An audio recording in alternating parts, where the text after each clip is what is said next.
Get nasty on a Friday. It's a Fast Lane on 101 ESPN. 201, your time check is brought to you by Clarkson Jewelers, an officially licensed Rolex jeweler with Carey Davis and Andrew Marsh. I'm Anthony Stalter. We are live at Ray's Sports Bar downtown, and this is a great place to come in and watch the March Madness games. You've got today's action already tipped off. We've already got finals. Of course, everything's leading up locally to the big Mizzou game tonight against Miami. But, gentlemen, we got to start off with the SLU Billikens. Man. What a performance last night by SLU. That was it was over from the get-go.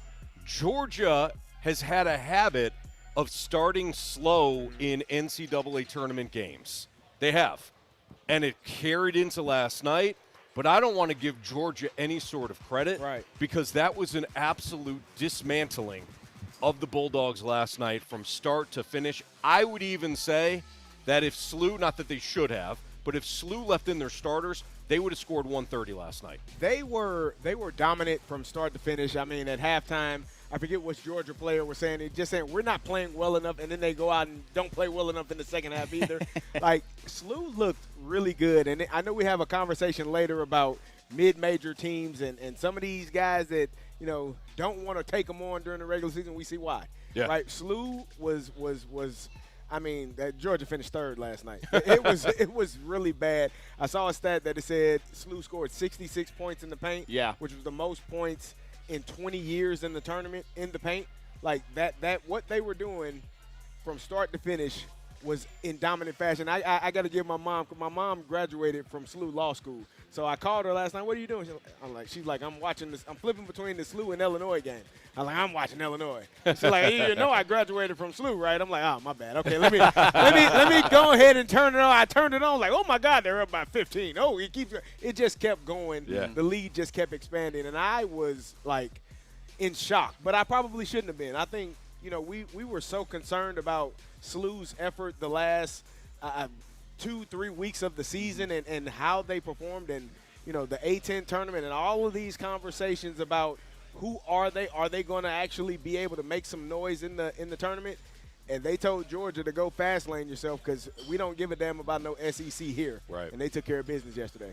Yeah, welcome back, Anthony, from vacation. Hey, and thank you. Welcome back to SLU Billikens. Yeah. That's the team that we saw for a majority of the season. The one thing that did slightly concern me, which would, you know, as we lead into the round of 32, is the amount of fouls that SLU was taking. You know, 20 fouls last night compared to 14 for Georgia. But, Carey, like you mentioned, 66 points in the paint. They chucked up the ball, you know, 28 times beyond the three-point line, made 9 of them. And then at the free throw line as well, 82% compared to 65 of Georgia. So just an all-around dominant performance for the Billikens. And now I'm excited about this next matchup. Do you think that SLU has a chance tomorrow against Michigan? Well, if they play like that, yes, of course. But look, Michigan's not going to play like Georgia did. Well, I mean, Michigan also put up a ton of points yesterday as well. So that's where I think the game is going to lean, right? Like the SLU and Mizzou, SLU and Michigan were two teams that scored. I don't know. I forget what the actual stat was, but the SLU had a couple of 100-point efforts this year, and I think the only team that matched that was Michigan. So I think it's going to be a high-scoring game. Having said that, you mentioned the foul trouble. I thought Georgia was going to get back in. Yeah. Because with about 5 minutes to go, Georgia was already in the bonus in the first half. Yeah. And I thought, okay, this is maybe where Georgia starts to get back in. It just never happened. SLU can't do that again to Michigan and survive. But look, it changed the way I looked. Last night changed the way I looked at the Michigan game. I at the very least recognize, you know what? Hey, they got a shot. Yeah. We've seen some big-time teams, Duke namely, and we'll get into them, but Duke struggled with Siena big time. Duke sleepwalked through the first half of that game. And they had injuries. I realized that. They had injuries. I would not. They did sleepwalk, and I would say that they're probably going to be a dangerous team going forward. They did turn it up. They realized, I think that was the moment they're like, oh, crap, we can't play with anybody in this tournament. You could lose as a number 1 overall seed in the tournament, and you almost lost to Siena. Going back to Michigan and SLU, like I think SLU was outstanding last night. Michigan is big. Like they got some big guys. Mara is a 7'3" center. Like they got some big guys on the interior. They play big. They're a really good basketball team, and so I think it's going to be a tough task. I think SLU is going to have to play their best game in order to beat Michigan. Is it doable? Yes, but Michigan is a tough basketball team this year. Howard scored how many against Michigan yesterday? 80-something? Not enough.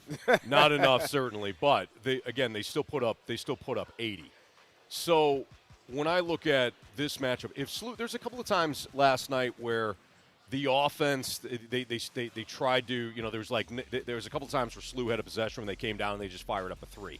They need to let the game come to them a little bit. Yeah. And I think that they can go wire to wire with Michigan. I'm not going to predict an upset because we are talking about a number 1 seed. Mm-hmm. And I do think about, boy, if there was if SLU finished off the A10 tournament with a win, you're not looking at a 9-1 matchup tomorrow. You'd have a higher seed. And who knows who you'd face off. But I did think about that going after they won last night, wire to wire, and you're like, man, if they just had a better showing in the A10 tournament, maybe you get a higher seed and you don't have to face Michigan right out the gates. The athlete in me says at some point you got to play a number 1 team if you got championship aspirations. That is true. So and whenever you play them, I mean, maybe you would prefer it be later in the tournament because, injuries happen, guys get slowed down, get banged up a little bit. But this is another opportunity for SLU to prove kind of what we were talking about, that these mid-majors deserve to be in the conversation. If you're really a good basketball team, if you're really on the level of competition of you already showed it versus one SEC team, now go show it against a Big Ten team. Yeah. If that's really your aspirations of having those conversations and being talked about in those conversations, in the mix of those conversations. Man, what I was super impressed with last night was their ball movement, getting the ball in the paint. And then how many times did you see a guy just wide open at the three-point line? Yeah. Because everybody sort of collapses in, and then they just dish it right out to the three-point arc, and then, boom, drain it, or at least get an open shot. The one thing that does concern me is the turnovers. That's a topic of conversation that we've talked about for quite some time now with SLU during their stretch of losses. But 13 turnovers last night to Georgia's 11. Not that many compared to some of the other losses that they've had where you're looking at like 18 turnovers. But Georgia gets 18 turnovers. Points off of turnovers. They had 18 last night. Is that a concern for you going up against Michigan? Yeah, turnovers and fouls. You got to stay out of foul trouble. You can't turn the ball over. You lose a possession against Michigan. Michigan's they're gonna score 90 plus. So you can't give up possessions in the process. But that's what turnovers are. This might be the matchup that SLU needs. I mean, they are a team that wants to play with that pace, wants to have a lot of possessions, wants to score 90 to 100 points a game. So if that's really the game that both of you play well, it might come down to miss and make shots. Yeah. Like who makes the shots, who misses them, who clears the boards and limits the second opportunities for their opposition, and then goes down and is able to score points on the other end. So, basketball at the end of the day, there are a lot of ins and outs and nuances of it. But if you're making your shots and the other team isn't, you're going to win the game. So this might be a really good matchup and in favor of SLU, depending on how it goes tonight or tomorrow night. I loved it though. I loved the game from start to finish. I mean, how many layups did SLU have? I mean, it's just easy buckets in the paint. And I'm not saying that I'm not dismissing what SLU did. It's just the offense was fantastic last night. Robbie Avila again, despite playing with the plantar fasciitis. That wasn't as much of a concern. Brown had a nice game last night. I loved watching, and it was kind of validation to everything that SLU went through throughout the course of the season. It wasn't that long ago when we were talking about it would be disappointing, and I heard BK Ferrario and T-Bone talking about this throughout the course of the week, whether or not it would have been a disappointing season had SLU lost last night. It would have been. Oh, for sure. It would have been to me. I'm not saying the season would have been a failure, Yeah. But as I said, I think it was to you, Marsh, a couple of weeks ago. If they don't win that first round game, it's a disappointment. The expectations changed, and last night proved that. So with that being said, given their matchup tomorrow, and I'm actually really happy. The game is actually at like 11 o'clock, which is awesome. You just get into your morning, Sure. Bang, SLU, Michigan, ready to go. I like the bang there for our guy Rammer. Yes. So with all that being said, would you deem this season to be a success even if they end up losing to Michigan? Yeah, especially if you give them a game. Okay. But I think winning last night sort of was that was the thing that you got into the tournament. We're all worried. We're all looking at like, you're kind of limping in. Yeah. I'll be completely honest. I did not see last night's performance. I didn't either. Happening. I'm not saying I did not see that. I did not that I didn't think that they could win. No, I'm talking about a blowout. But a blowout, that they did, yeah. And 102-77 was not indicative of how that game played out. Again, had SLU did the Siena thing where they played their entire starters the entire game, that would have been like 130 to 60. Yeah. But winning last night validated the season for SLU, how far they came. And tomorrow, if they can give Michigan a game, all good. Successful season. Outstanding job by Coach Schertz, and the rest of his staff, and, of course, the players, winning 102-77. All right, let's get you updated on some of the action from today as the first round continues to play out. A couple of finals from earlier.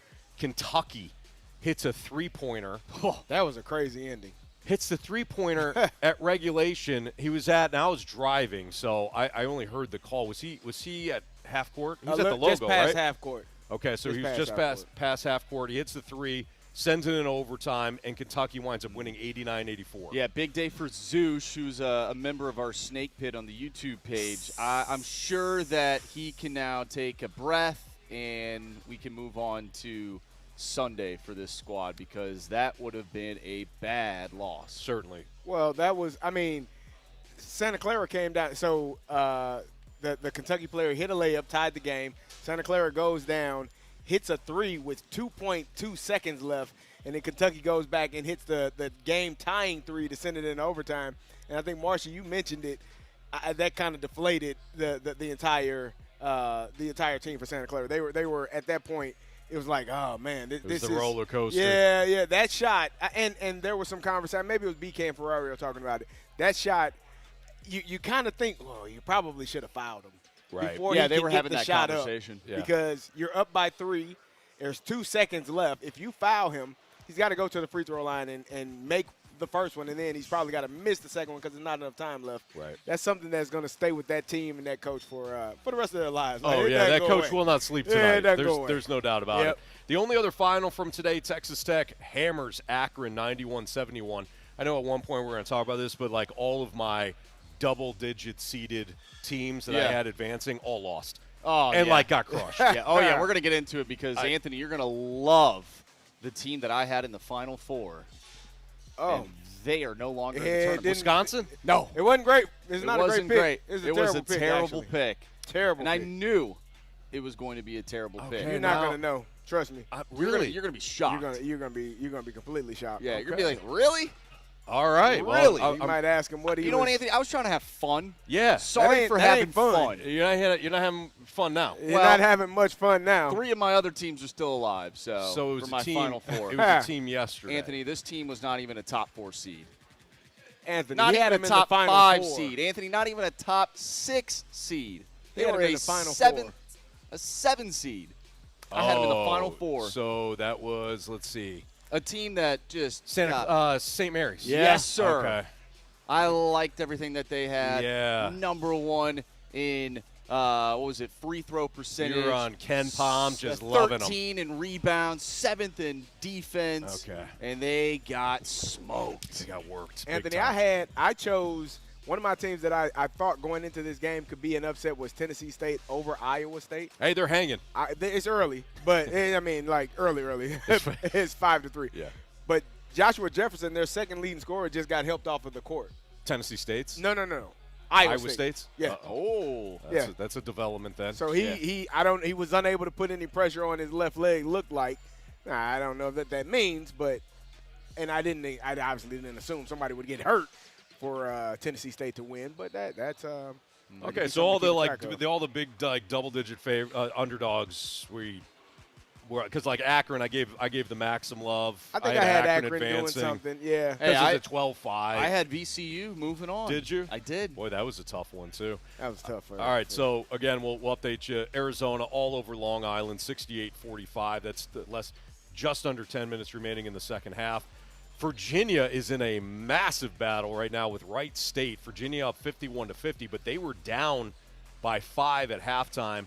Still a lot of time left in that one. Still over 13 minutes remaining in the second half. And as we just mentioned, Iowa State up 7-3 on Tennessee State. We haven't even hit the 5-minute mark yet in the first half.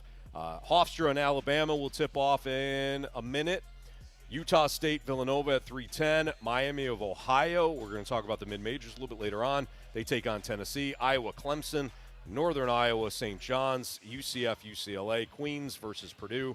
Prairie View versus #1 Florida. I'm sure Gator and the Snake Pit's fired up for that one. Cal Baptist in Kansas, Furman, UConn, and then locally we got Mizzou, Miami, the 10-7 matchup at 9:10. We are at Ray's Sports Bar downtown. You'll love the spot. All the TVs are going right now. We've got some specials as well. We got some Bud Light specials. Yeah, brought to you by Bud Light, the tournament tip-off party. And it's easy to drink, easy to enjoy. So come on down, man. Have a great time. We're having fun. We are. Ray's Sports House downtown. You'll love it. We're going to be here until 6 o'clock, of course. It's the Fast Lane on 101 ESPN. All right, let's get into that Illinois. ILL. They had their issues with Penn. No, not really. The only issue was trying to figure out when to get the starters out of the game. There you go. Complete blowout. So how far can Illinois go in this tournament as the 3 seed? We'll get into that next in the Fast Lane on 101.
Centers.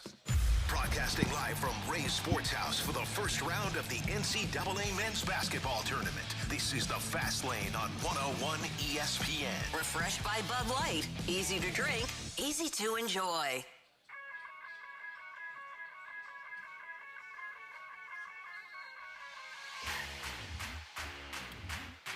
Live from Ray's Sports House downtown, it's a Fast Lane on 101 ESPN with Carey Davis and Andrew Marsh. I'm Anthony Stalter. So Carey certainly fired up yesterday as Illinois absolutely dismantled Penn. And Carey, I don't want to speak for you, but if my favorite team is a 3 seed like your favorite team is, I don't want it to be close. No, hell no. In fact, I don't want any game to be close. I don't want anyone to blowouts. think, yeah, buddy, I want to see this team play in the way that I have seen them play, earlier in the season, during spurts of the season where they are the best team on the floor, and it's no doubt. And so for me, yesterday was exactly what they needed to do. They didn't give Penn an opportunity to breathe, and that's what you're supposed to do when you're playing a team that is a 14 seed in year 3. So Illinois wins 105-70 yesterday against Penn. Were you, and be honest, you and I we're all there when Illinois lost to Wisconsin. Yeah. Who then lost a High Point yesterday. Yeah. Good for them. In Wisconsin, by the way, under guard. I don't think they ever want to be a 5 seed ever again. I think they're 1-4 straight up Really? as the 5 seed. Wow. In the I did tournament. not know that. That's harsh. That's brutal. But after losing to Wisconsin in the Big Ten tournament in the manner they did, were you concerned going into the tournament? The thing that I've said pretty much all year long is Illinois, this team has everything that you need, in my opinion. They got an elite scorer in Keaton Wagler. They got a secondary scorer in Stojakovic. Mirkovic had a really good night last night. He's your third scorer generally, but he's a big man that can do inside, outside. They got the knockdown shooter. They got a really good point guard. The one thing that they got a couple of they got some bigs. The one thing that I have not seen or that I think you have to have come tournament time is grit. And that's grit on the defensive end. Like, you have to be willing to play lockdown defense. You have to be able to get stops when it's required, clear the boards, limit teams to one possession, limit your opponents to one possession. And so that's the one thing that I still am looking for. Yesterday, I don't think that team, Penn, was just not able to keep up with an Illinois team that is one of the better teams in the country. But when you play against these better teams, you got to go against VCU tomorrow, who just beat North Carolina. When you play against these better teams, the expectations become greater. So, yes, I was very disappointed with the Wisconsin loss, but the one thing I did look at it as and said, well, they get a couple of days off. Maybe you get some rest. Yeah. You're already slotted in the tournament. Now it was just a matter of where you're going to be a 2 seed or a 3 seed. I think you'd have had to have an amazing run through the Big Ten tournament to find yourself as a 1 seed. But I'm not upset with the draw that they have and the bracket that they're in. Like, I feel like all things on this side can go really well for them. So I was pleased with the game last night, and I'm looking forward to the next one. Do you think you saw enough from last night's performance to make you feel comfortable the more they go along in the tournament? Let's say they get past VCU and then they match up against Houston. Based on what you witnessed, if they continue to play that way, does that bode well for the Illini? With all due respect to the Penn Quakers, that was you don't know. Nah, that's not a game that I would look at and say, oh, that's exactly it right there. Right. Now, playing a VCU team that, again, they were down, I think, 19 or 15 to North Carolina. And clawed their way back and were able to win. If you handle that team, and now you're just 16. For me, this is an elite 8 team at worst. Yeah. With the talent that they have. Like, I think they've always, all year long, been one of the top 10 teams in the country. So, for me, Elite 8 is the bare minimum of where this team should be, with an opportunity to make it to the Final Four. And then we'll see what happens after that. I do think, though, that the depth scoring, seen that last night, you always talk about Wagler being that guy, but, for him to not lead the team in points, and I know it is Penn, But you are seeing a little bit of that depth that Illinois has, and that showed out last night. Yeah, they got guys that can score the bucket. Like I said, Mirkovic is a guy that can go inside, outside. He led the team in rebounds as well. He had 17 rebounds. and It wasn't even close. It wasn't. So, but again, there's not much for me to take away from that game. I guess the one thing I can take away is when you play teams that are not supposed to be on the court with you, that's how you're supposed to handle it. Yeah. Like you're supposed to beat the hell out of them. And for me, that was the best thing to take away from last night. So, Carey, I had a decision to make. What'd you do? You know how I feel about Florida. I'm a big fan of Florida. By the way, who do you have winning the tournament? Because typically whoever you choose ends up winning the tournament. Well, I appreciate you bringing that up, Marsh. Did you choose Illinois this year? I have Illinois in the Final Four. My man.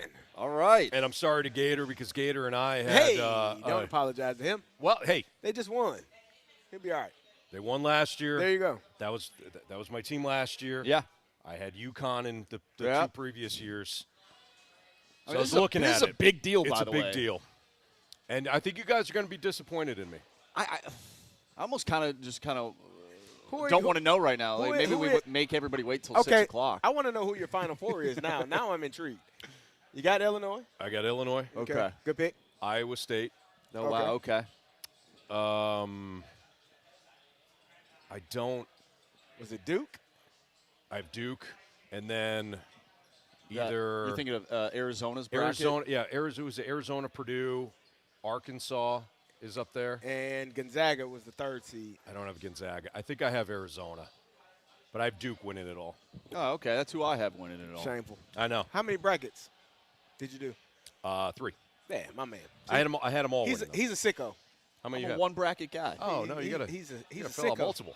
He's sick. No, I'm going Ask to root him- for my bracket. Ask him how his bracket turned out after game 1 yesterday. It can't be good. It was broke, Anthony. It busted after good. Ohio One State game in. lost. But you know what?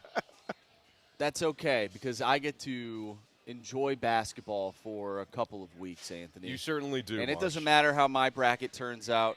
It doesn't matter at all. I did come across this tweet earlier today from a fella named Cole Adams. He said, baseball is meant to be watched in person. Football is meant to be watched on your couch. College basketball is meant to be watched during the day at your cubicle. I could have sworn you were going to go bar on that. And then Well, I I was mean, gonna be like, this is great. Well, you could insert bar, Ray Sports Bar, Ray, or exactly. Ray Sports House Yeah. right here with us. Come on down. That's really funny. Yeah. So I'm trying to confirm real quick. Oh no, I did take Arkansas. I got thought Arkansas. Duke, Illinois, Arkansas, Iowa State. I picked Arkansas. I did 4 brackets. And then I have you Duke can, over Iowa State. You can talk crap if you want to. I had Arkansas winning, I think, 2 of them. Yeah. I like Darius like their Akins offense. Jr. Yeah, I think he's going to be the one guy that really shines this tournament. So I got Arkansas making some things happen. But the only other thing that I predicted was I had Texas winning both matchups. So I had them winning yesterday, and I had them winning the first 4. Other than that, Akron, terrible. I had Idaho. Idaho was my big bracket buster. Over Houston? Yeah. Why? Oh, that makes my St. Mary's Why'd you pick do feel a that? little And then bit I had better. them over You had St. Mary's. Then oh I my had them over St. goodness. Mary's. Ah, You got it. Listen, man. The you Idaho know, potatoes? You got to take one of these teams. The Vandals, right? The Vandals. Yeah. I thought they were going to steal a couple of wins early on, huh? I think Nah, they're out of the eh. Big Sky, if I'm not. They are the if I'm Big not, Sky. And they're going right back to yeah. the Big Sky after losing. Yeah. All right, it's Fastlane on 101 ESPN. We're going to give you updates toward the end of each break. Arizona all over Long Island, 82-49. 4 minutes remaining in the second half. Wright State still up right now on Virginia, 60-58. That's a 14-3 matchup. Iowa State cruising right now over Tennessee State, 26-7, with about 12 minutes remaining in the first half. And Alabama and Hofstra just started. Alabama's up 8-5. It's Fastlane on 101 ESPN. All right, so we're going to dive into some of the action that we're seeing thus far. What has surprised us? What did we see coming all along? Some of the factoids from yesterday, including one that I thought from Siena that was really interesting. We'll get into that next on 101 ESPN.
101 ESPN Sports Center.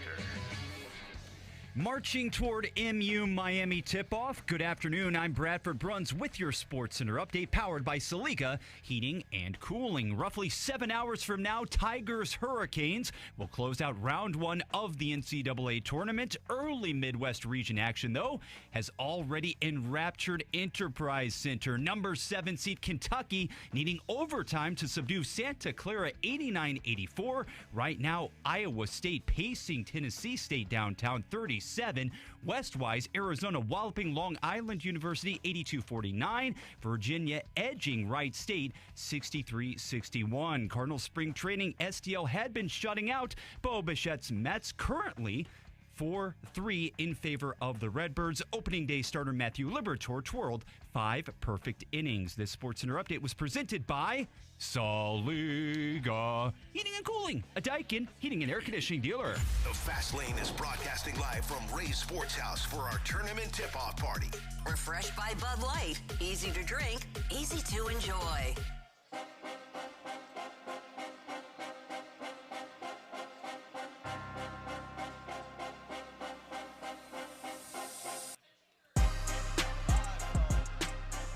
Live from Ray's Sports House. I got to turn on my mic. It's Fastlane on 101 ESPN. Works better that way. It works better that way. Carey Davis, Andrew Marsh, Anthony Stalter. So again, we're live from Ray's Sports House downtown. Great spot to come out and watch the games. Don't just wait for the Mizzou-Miami game. Come on down here if you're working. As soon as you get off, come on down here. The action is live. We've got every single game on in front of us. In fact, wherever you are in the bar or both areas of the bar, you can see every single TV. It's awesome. You can see every single game, I should say. All right, so we talked a little bit about our brackets from yesterday's action and today. What's the biggest thing that surprised you thus far in the tournament?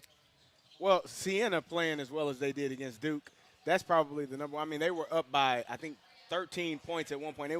We were talking about it because the turning point, in my opinion, was Siena goes up for a dunk to go up by 15, gets it blocked. They get the rebound, go back up again, or they missed, get the rebound, go back up and get it blocked, and Duke goes down the other way and dunks it in for now they're down by 11. To me, that was the turning point of the game. But for you to be up by 13 points with an opportunity to go up by 15 on the number one overall seed in the NCAA tournament, that was a hell of a game by Siena.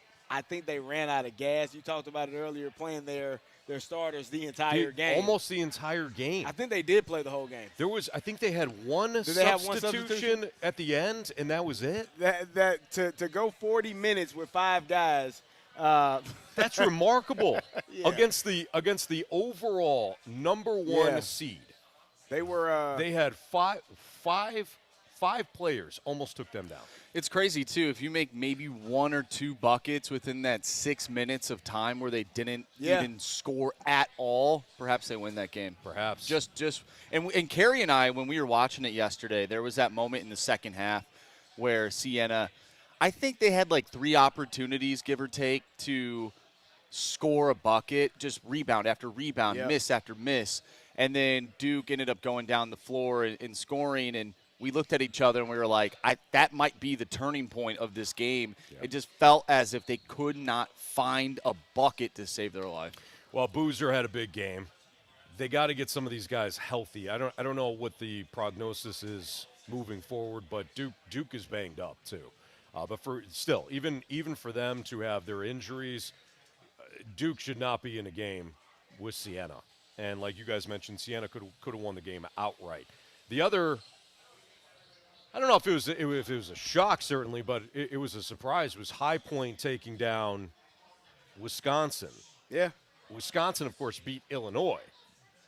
They're battle-tested, haven't played in the Big Ten, and then they go in, and they shot the ball well in the first half. They were rolling, in fact, in the first half. And High Point came running back, and then, of course, you had High Point's head coach talking after the game about how they can't get some of these bigger opponents to get on their schedule. You know, you're a mid-market team, mid-major team, excuse me, and you can't schedule some of these guys. And he used his platform to say it. Well, it showed. I respect it because and they've been talking about it pretty much all day and all night because of the embarrassment, I guess, there's nothing to gain from those bigger conference schools to play a mid-major team. If you play them and beat them, you were supposed to beat them. Right. But if you play them and lose to them, what the hell are you doing? Sure. So, I hate that for those schools. So the only opportunity that they really have is to show up in the tournament. But we'll see what Miami of Ohio is able to do. They won the first 4 games and are in the tournament. But that's a team that only lost 1 game. And if they make a run through the tournament, you could be looking at it and saying they deserve more respect than they are getting, those mid-major teams. So, I think that's a huge win for High Point to go and beat up Wisconsin.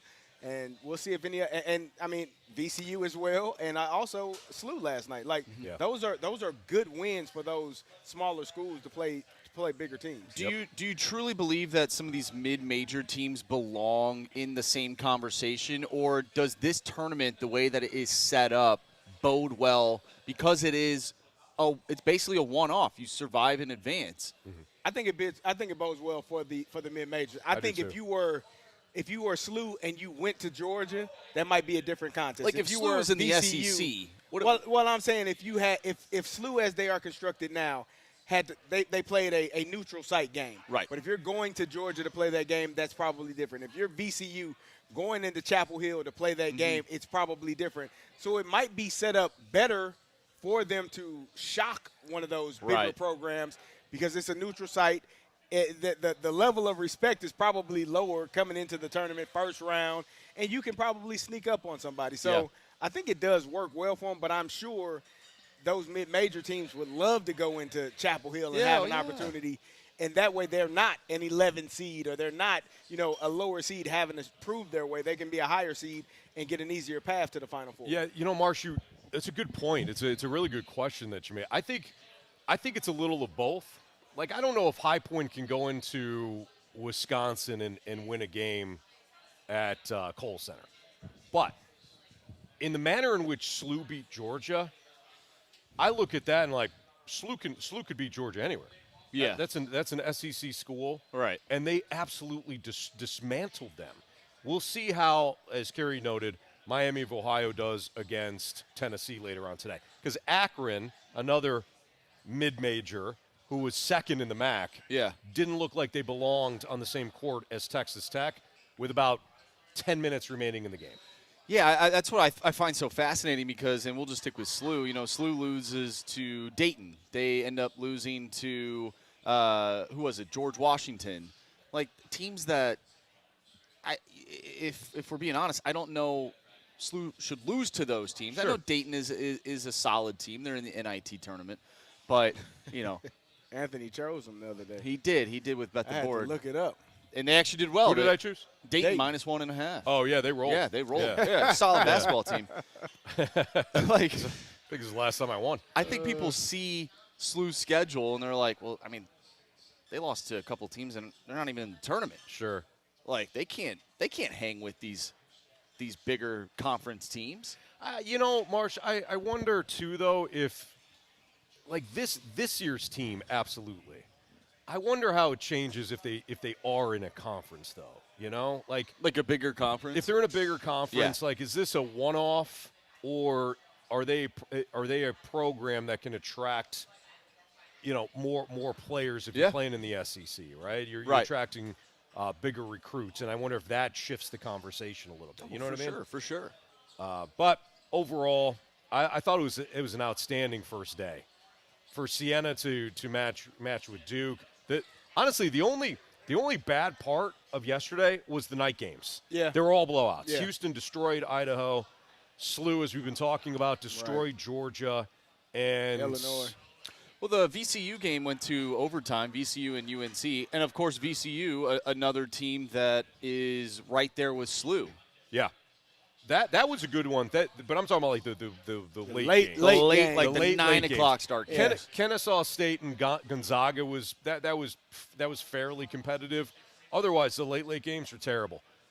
But SLU, you love watching that. I wouldn't even put Illinois in that category though. I'm talking about the late games. Oh, Illinois they started at the same time, I thought. Illinois was after the North Carolina VCU game.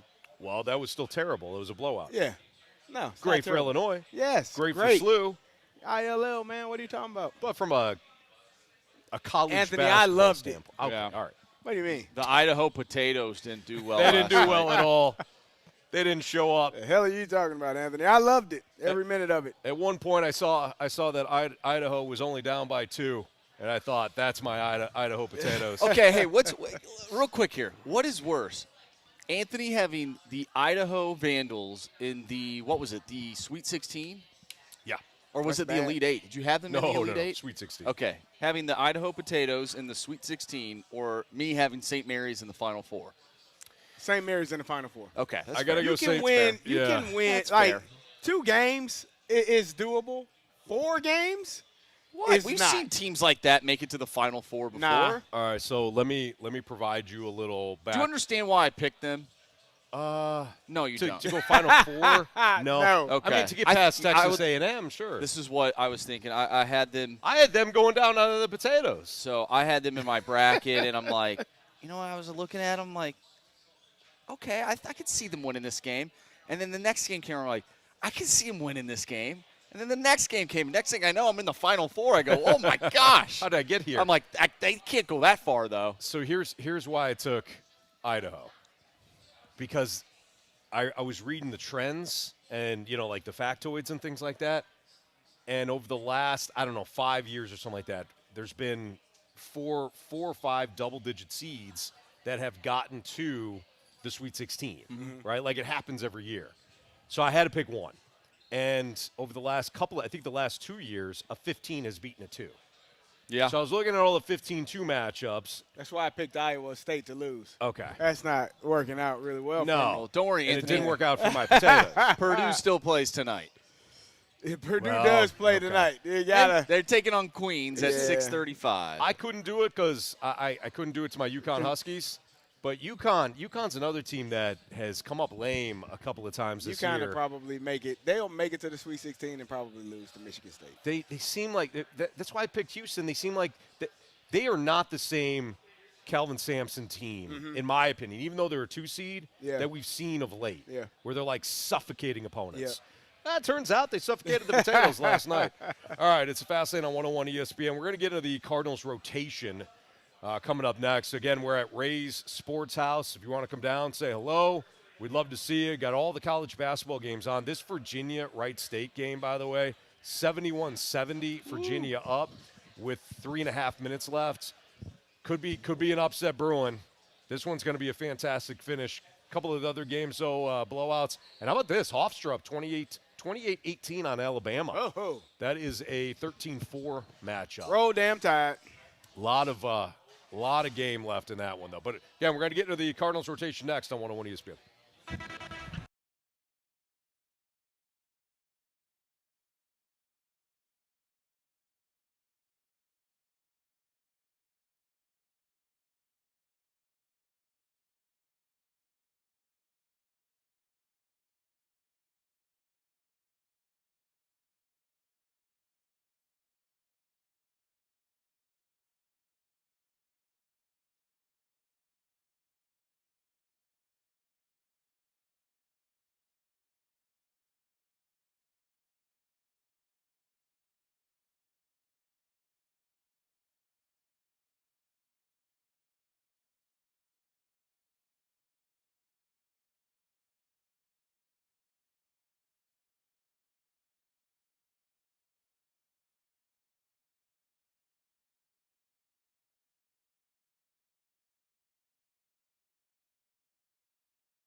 It's the Fast Lane on 101 ESPN. We are live at Ray's Sports House downtown. Tournament tip-off party brought to you by Bud Light. Easy to drink, easy to enjoy.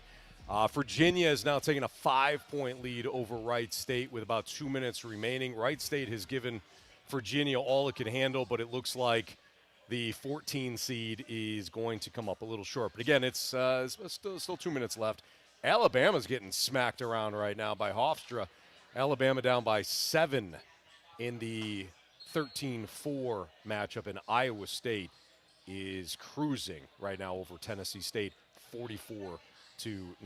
But we take a brief pause on the March Madness action to talk about the Cardinals and the starting rotation. So the rotation has been set by Ollie Marmol.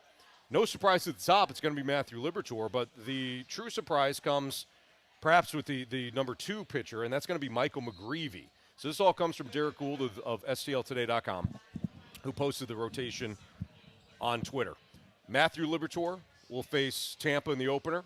Then there's an off day, which is usually built in by Major League Baseball for rain, followed by Michael McGreevy versus Tampa, and then Dustin May will face Tampa in the series finale. Then Kyle Leahy will take on the Mets, and Andre Palante will wrap up the rotation. So again, Liberatore, McGreevy, May, Leahy, and Palante. Outside of McGreevy over May, I don't think that this is surprising at all.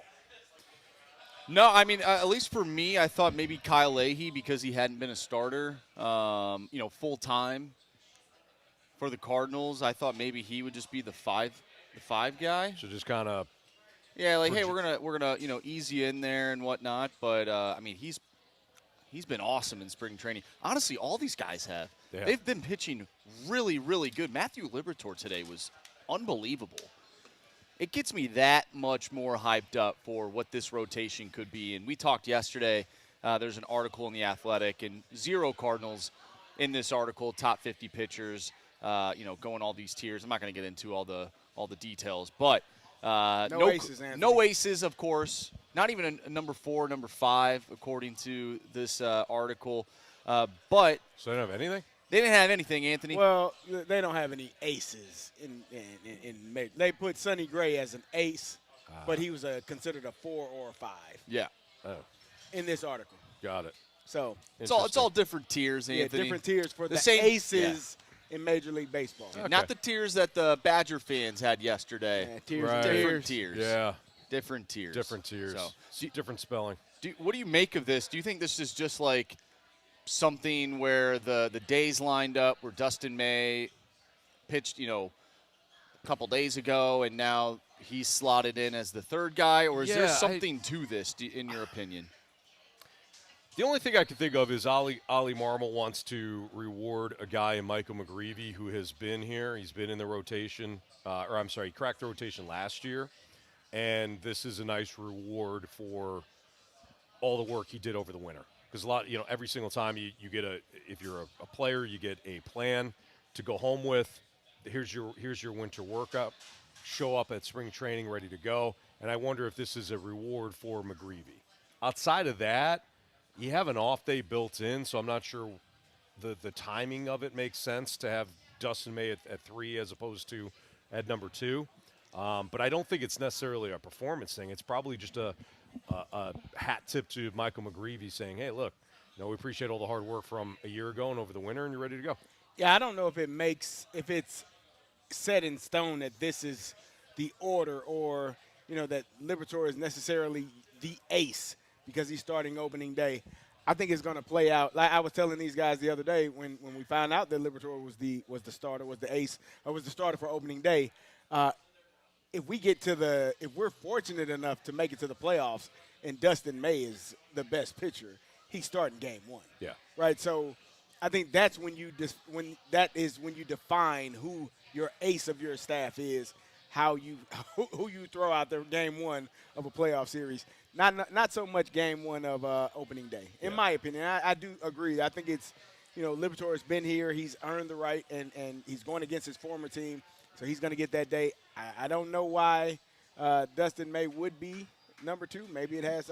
Wouldn't be number 2. Maybe it has something to do with how the days are aligned. But I don't put too much stock into that being the rotation for the rest of the season. Here's the question for you guys. Yep. So again, Liberatore, McGreevy, May, Leahy, Palance. After the trade deadline, what does the rotation look like? I think it just depends on what this team does. Are 4 of the 5 are all 5 still in the rotation? Or No. 4 of the 5 or 3 of the 5? I would say Liberatore. I would say Leahy. I know you want to trade Dustin May right now, so I'm. He does. He's ready to trade him. Well, I mean, right now. maybe, but that's kind But of that's the plan, yeah, right? Okay, so I think that's the plan. Dustin May would probably be gone. He would probably be traded for a lot, and hopefully you get him back in the offseason if he wants to come back. I would say Liam Doyle. It's one of the 3. Oh, I'm at 3 now. After the deadline? Yeah, after the trade deadline. Okay. I would have to think that Fitz would play into this rotation at some point. He is the quote-unquote Michael McGreevy of this season. Like, he is this year's Michael McGreevy, sort of waiting in the wings. When you need a spot start, maybe he'll be brought up. I think the bigger question is, outside of the Dustin May thing, is what does Andre Palante look like? He looks good in spring, but will he revert back to his 2025 ways? That is the question for me. And if he doesn't, that's fantastic. I think Andre Palance is the most vulnerable when it comes to this rotation. And I think that's why he's 5. And that's why he's 5. I think Dustin May, especially if he pitches well in the first half, the plan would be to deal him, to flip him at the deadline to a contender. Yeah. And then entertain bringing him back in the offseason. But at that point, Dustin May, I think this is an arranged marriage with Dustin May. Both sides know what they're getting. Yeah. Dustin May rehabs his value, pitches well, flipped at the deadline, and then he goes to a contender and maybe signs a long-term deal with somebody else in the offseason. So here's another thing to consider, and I'm looking at the schedule right now. There's a couple of off days built in for those first 2 weeks. Given Dustin May's injury history, perhaps, and we know how Ollie Marmol sort of goes about the early portion of the season as it pertains to the starting rotation. He doesn't want to overwork guys. We'll probably see a lot of these pitchers not go super far into games to make sure that they're healthy come midway through the season. But if you look at the first 2 weeks, if we just go through these 5, you'll have Matthew Liberatore, who will start on Thursday. You get that off day. Then you have McGreevy on Saturday, Dustin May Sunday, and then you'll have Kyle Leahy, and then you will have Andre Palante, those first 2 games against the Mets. The final game of that series against the Mets will be, once again, Matthew Liberatore. Then you get another off day on the Thursday, April 2nd, and then McGreevy will take on the Tigers.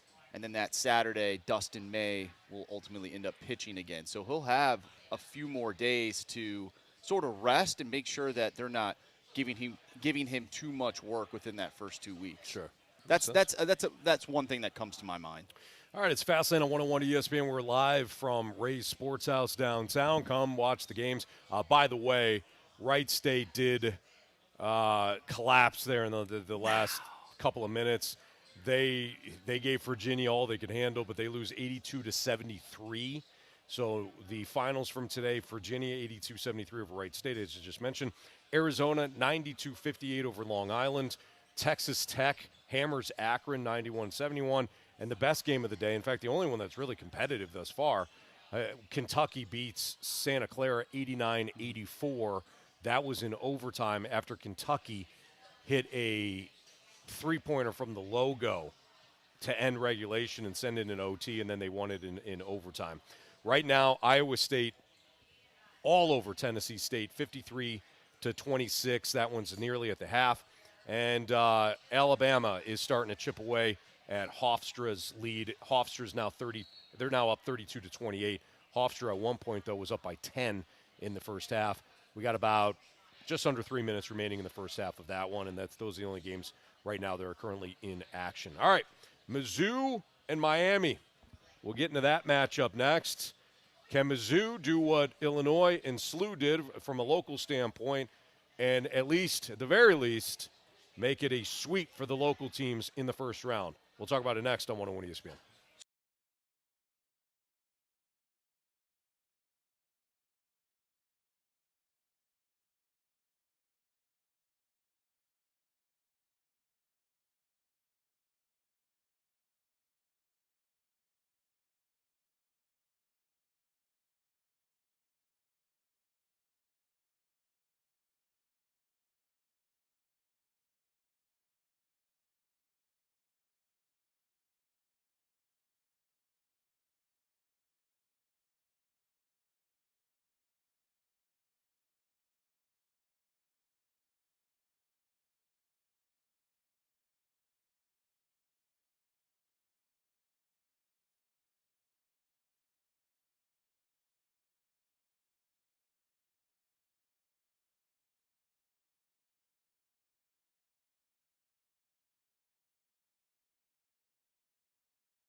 WXOS HD1 East St. Louis 101 ESPN is driven by Brown and Crouppen Law Firm.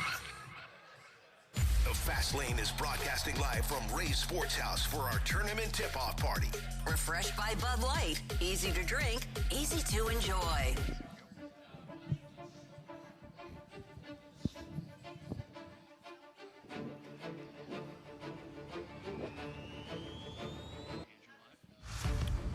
It's Fastlane on 101 ESPN, live from Ray's Sports House.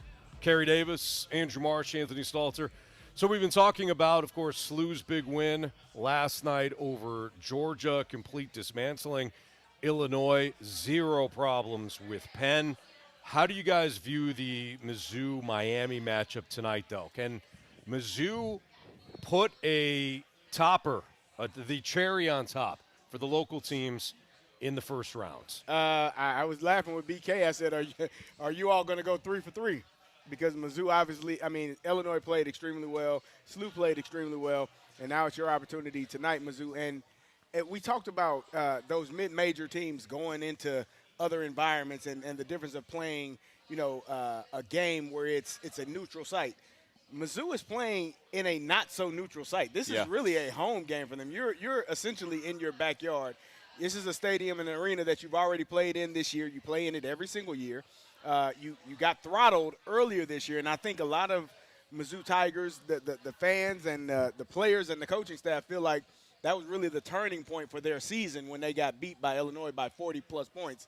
And so I think they are feeling an opportunity to go into Enterprise Center tonight, playing against a Miami team, and I think they expect to win. I think they have all of the elements to be a really good basketball team. That Illinois loss was a tough one, but you added two players from your two players that are actually two of your better players, second and third leading scorers on your team that weren't there for that game. So I think they're trending in the right direction, and I do think that they should beat Miami tonight. I just don't know what Mizzou team we're going to get. It's a Jekyll and Hyde team. Are we going to get the one that, the version of Mizzou that beat Vanderbilt 81-80 and Tennessee 73-69? Are we going to get the version that struggled for the majority of the game outside of the second, portions of the second half against Kentucky in the SEC tournament? I trust their offense-ish. If they could get rolling, I could see them, doing what SLU did last night from an offensive standpoint. But I don't know if I completely trust their defense, especially against a Miami team that is very balanced overall. Miami is the better team, period. They're the higher seed. They're favored by a couple of points here. When you look at, if you get into the Ken Palm rankings and all that, offensively, defensively, better team overall, more balanced. But this Mizzou team, again, can be Jekyll and Hyde. And if they win in a blowout, it wouldn't surprise me. And if they get handled, it wouldn't be a surprise. How much pressure do you think Mizzou is under tonight? Obviously, we just mentioned it. They're playing in St. Louis. There's going to be a huge amount of fans at that game. It will basically be a home game in some sort. Right. You have a Miami team who basically was dismantled last year. Everybody's new. I don't think there's a ton of expectations for that basketball program. The football team just went to the national championship. That school's a football school. Now, they have had good runs in the past, their basketball team. But, again, this is basically a new team for Miami. Yeah. Dennis Gates has been with Mizzou for quite some time. I feel like there's a ton of pressure for this team to succeed and win this game tonight, despite being a lower seed. It's a good question, March, but I don't even know what proper expectations are for Mizzou right now. I really don't. I don't know what the expectations are. I knew what the expectations were for SLU coming into the tournament, and they didn't really change for me despite losing in the A-10. You expected SLU to win against Georgia? Because a lot of people did not. Well, I didn't expect them necessarily to win last night, especially not in the manner that they did. Right. But what I expected and what the expectations for the program were, two different things, right? Okay. So last night, I was nervous because of the way SLU had performed over the past month. Right. Full stop. Yeah. But if you were to ask me what the expectations were based on what SLU did in the regular season, the expectations were you win that game, right, and you advance to the next round, right? For Mizzou, I can't even get there. I don't know what to expect tonight, and I don't know what proper expectations are. What are you? For me, I've said this, and people call me a Mizzou hater, but I've actually given them a lot of love this week. Mizzou should be in the Sweet 16. We talked about it. I think they should beat Miami tonight. You think they're that talented to be? Here's the reason okay, so you must like the talent then. I like the talent, but I also like the bracket that they're in and the matchup that they have. I like the fact that they're playing Miami in St. Louis, and if you beat them, more than likely taking on Purdue, who I just told you Virginia and Purdue switch uniforms, you wouldn't know from year to year because who the hell knows when Virginia or Purdue are going to lose in the first round or the second round or make it to the national championship game. They could lose in the first round one year and be in the national championship the next year, and they both have in the past 5 years. So with Purdue, they are also Jekyll and Hyde from year to year. You don't know what version of them you're going to get. And if you get the version of them that sleepwalks through the first half of a game or – you got to take care of your business versus versus Miami tonight. But I do think you take care of that business. Purdue is beatable because they are one of those teams come tournament time. You really don't know which version you're getting. Purdue. So a lot of people call it that. I have Mizzou winning tonight. I have them winning tonight. I don't know if I can take them over a Purdue team. I feel like, and this is no offense to all of the Mizzou fans, but for me, it would be a massive Mizzou thing to win the first game, and then there's that hype. Exactly what Carey just said. A Purdue team that is very beatable just from everything that we've seen in the past. Their history, yeah. And then they just can't get it done. Mm-hmm. So I have them winning tonight. I don't know if I can have them winning on Sunday. All right, there you have it. We'll talk more about Mizzou throughout the course of the show today. We are live at Ray's Sports House, and it's already been a fun day, that's for sure. Jim Montgomery is going to join us at the bottom of the hour, so at 3:30 we'll talk a little Blues hockey with Jim Montgomery. Right now at the half, Iowa State up 55-29 on Tennessee State, and Alabama closed out the first half on a good run. They're up by 2 against Hofstra, 37-35. Utah State, Villanova just tipping off. A couple of finals from earlier, Arizona 92-58 over Long Island. Virginia 82-73 in a game that – the final score wasn't indicative of how it played out. Wright State was with them the entire time. About 3 minutes left. Virginia started to pull away, and they win that one 82-73. Texas Tech blows out Akron 91-71, and Kentucky in the game of the day thus far beats Santa Clara 89-84 in overtime after hitting a three-pointer with 2 seconds remaining in regulation. And the young man did it from the logo just past half court. And again, Kentucky wins in an OT against Santa Clara. The Ravens, big saga going on with Max Crosby, obviously a couple weeks ago. But, Carey, you had some thoughts on what Max Crosby said from his time in Baltimore that you wanted to highlight. So we'll spend a little time on that. Again, Jim Montgomery coming up in about 15 minutes or so. We'll talk Blues hockey with him. All right, it's Fastlane on 101 ESPN.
Sports House for the first round of the NCAA men's basketball tournament. This is the Fast Lane on 101 ESPN. Refreshed by Bud Light. Easy to drink, easy to enjoy.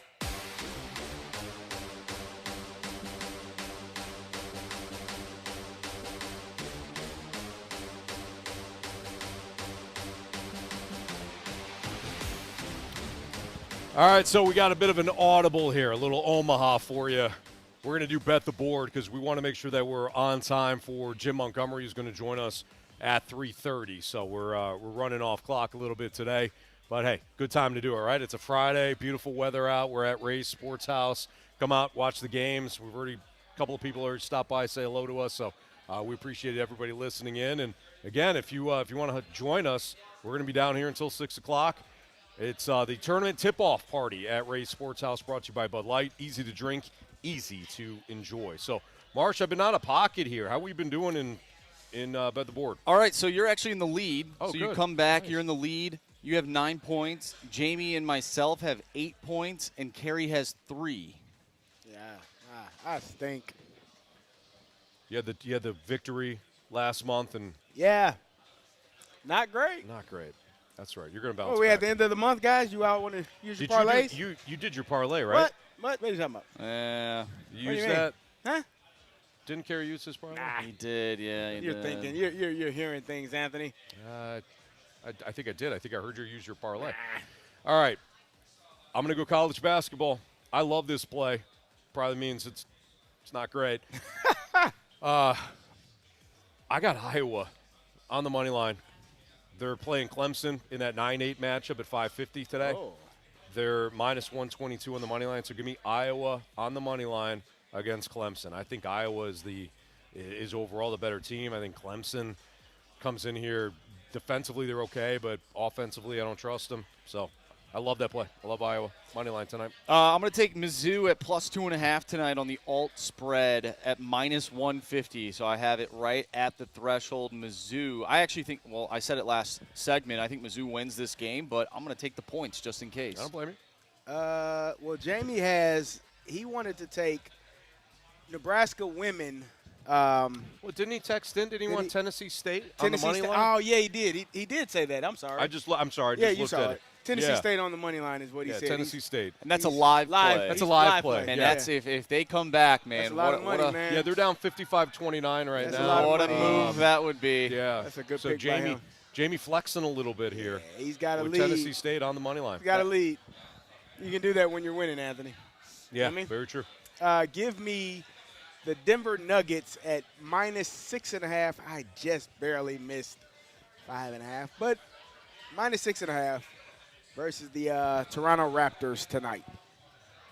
There you have it. All right, that's Bet the Board.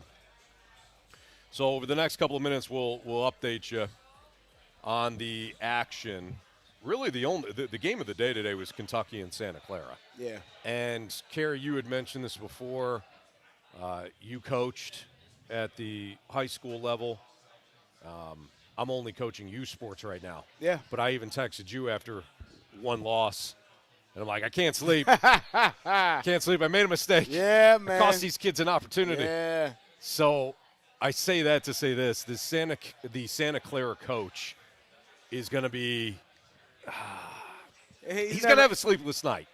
Sleepless nights, Anthony. I stopped coaching. We made the playoffs. I mean, everybody in high school makes the playoffs. We were one game away from the district championship in 2021. And I still think about what I should have done differently. Yeah. That's 5 years ago. Yeah. Like I literally, it's one specific play. It was a Short. It's like a third and fullback one. dive, 4th and 1. We ran it earlier, had success. It was a different formation that we had ran it earlier. Should have went on too, Anthony. And guess what? If we jump off sides and false start, we just punt it away. Play defense. But the chances, the odds of them jumping off sides, High. probably about 90%, man. And if they're offsides, first down. First you're down, good to go. we keep going, man. I still think about it. This is high school football. Yeah. That's 5 years ago. That damn Santa Clara coach, man, is going to think about that the rest of his life. So we'll explain this real quick, and we'll talk to Monty about this too. Yeah. Herb Sendek is the head coach for Santa Clara. What happened was Santa Clara came down. They hit a three-pointer with about 3 or 4 seconds. 3 seconds. When they hit it, it was about 3 seconds, right? So in transition then, Kentucky runs the floor, gets past half court. Young man throws up a Hail Mary of a shot off the backboard and in. Yeah. So that tied it. Doesn't count. No, I counted. Oh, it counted. That tied it. The bank shot. And then in overtime, Kentucky wins it. Now, the reason why we're talking about Herb Sendek having sleepless nights for weeks, maybe years, maybe his career. after his player hits the three, if you foul Kentucky goes to the line. You got to make the first one, then hope that you throw it off the backboard and you have an opportunity to get it in. If there's enough time left with all of that, because if you foul them, there were 3 seconds on the clock when Santa Clara hits the shot. You foul right away. You probably get a second, maybe a second and a half off. He got to hit it. Now there's pressure on that first free throw to hit it. Yeah. He hits that one, and he has to intentionally miss the second one, and they have to get the rebound. Right. Everything has to go right. So almost impossible. Yeah, he's gonna think about that probably for the rest of his life. Well, we'll talk to another coach, Jim Montgomery, coming up next. We'll talk to him about maybe some crucial mistakes that maybe keep him up at night. I'm sure he'll love talking about that. Jim Montgomery, Blues head coach, next in the Fast Lane on 101.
101 ESPN Sports Center. Wildcats claw past Broncos downtown. I'm Bradford Bruns. This SportsCenter update is powered by Universal Windows Direct. Earlier today, 7-seed Kentucky survived Santa Clara at Enterprise Center 89-84 in overtime. Currently, though, the STL proving unkind to Tennessee State. Cyclones 55, Tigers 29. Later Midwest region matchups featuring Purdue, Queens, as well as Mizzou, Miami. Weekend hockey, Jim Montgomery's Blues hit Rogers Arena tomorrow. Note Canucks preview next with your head coach. This SportsCenter update was presented by Universal Windows Direct. The Fast Lane is broadcasting live from Ray's Sports House for our tournament tip-off party. Refreshed by Bud Light. Easy to drink, easy to enjoy. We're talking puck with the head coach of your St. Louis Blues, Jim Montgomery. Coach Monty is presented by Fisher Window and Door Store, offering quality American-made Marvin windows and doors. Visit their showrooms in Brentwood and East Alton, Illinois.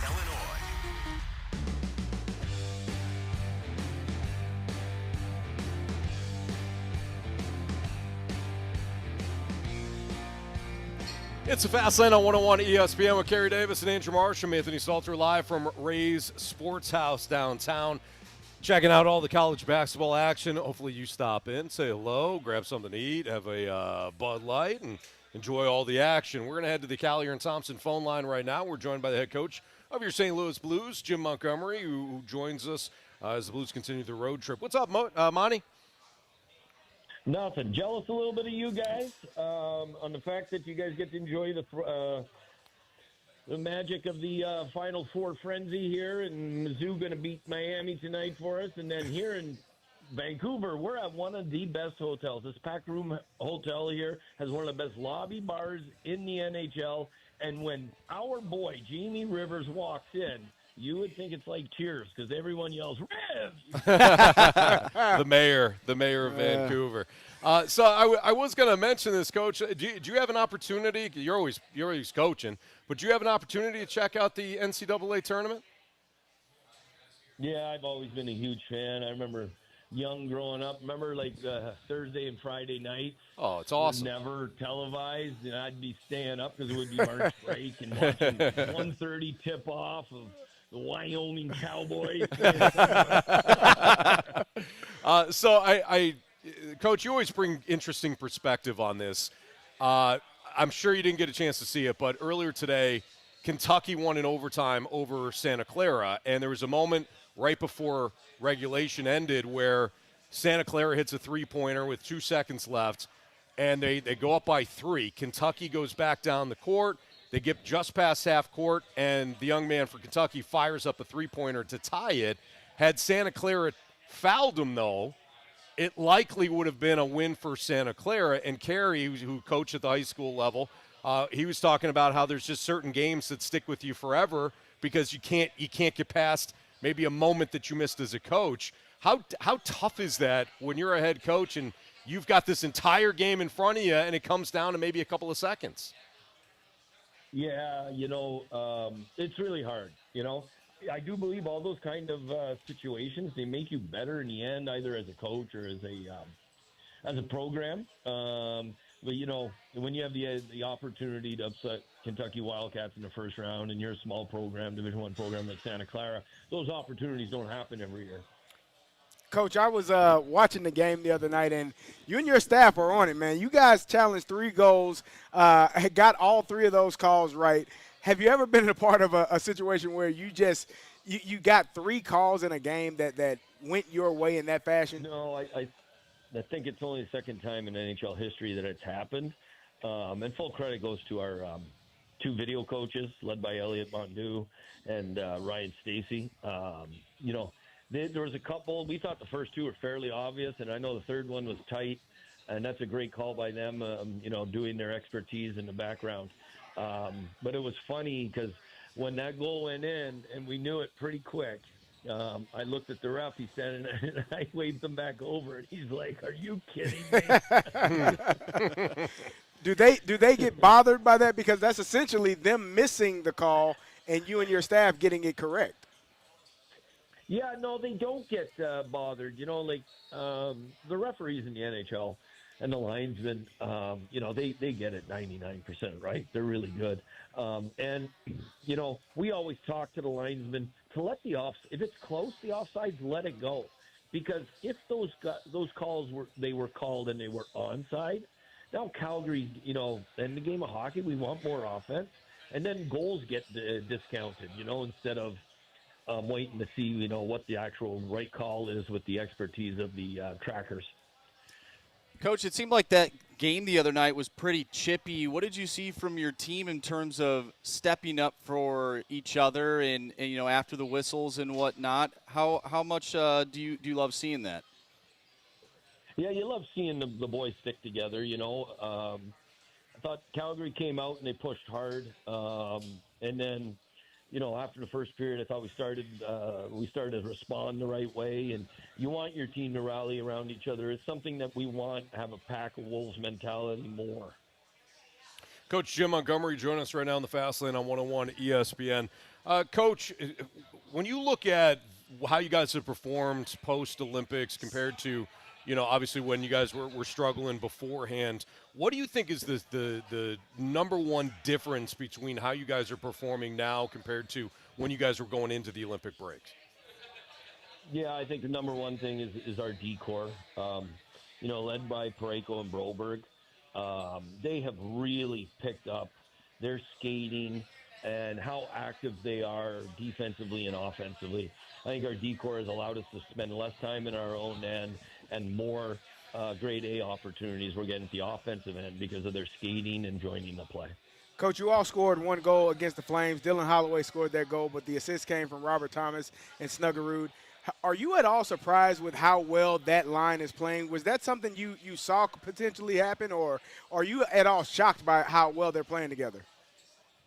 Yeah, no, I'm not shocked. With the growth that we saw from Holloway last year, everybody knows what Robert Thomas is. And then if Snuggie, and if and when he would be the player we saw at the end of the year, knowing it was first year in the league, I thought that eventually had the makings and in meetings this summer of being a real number one powerhouse line. So now that they're together and they're all playing on top of their game, we're seeing what they can do.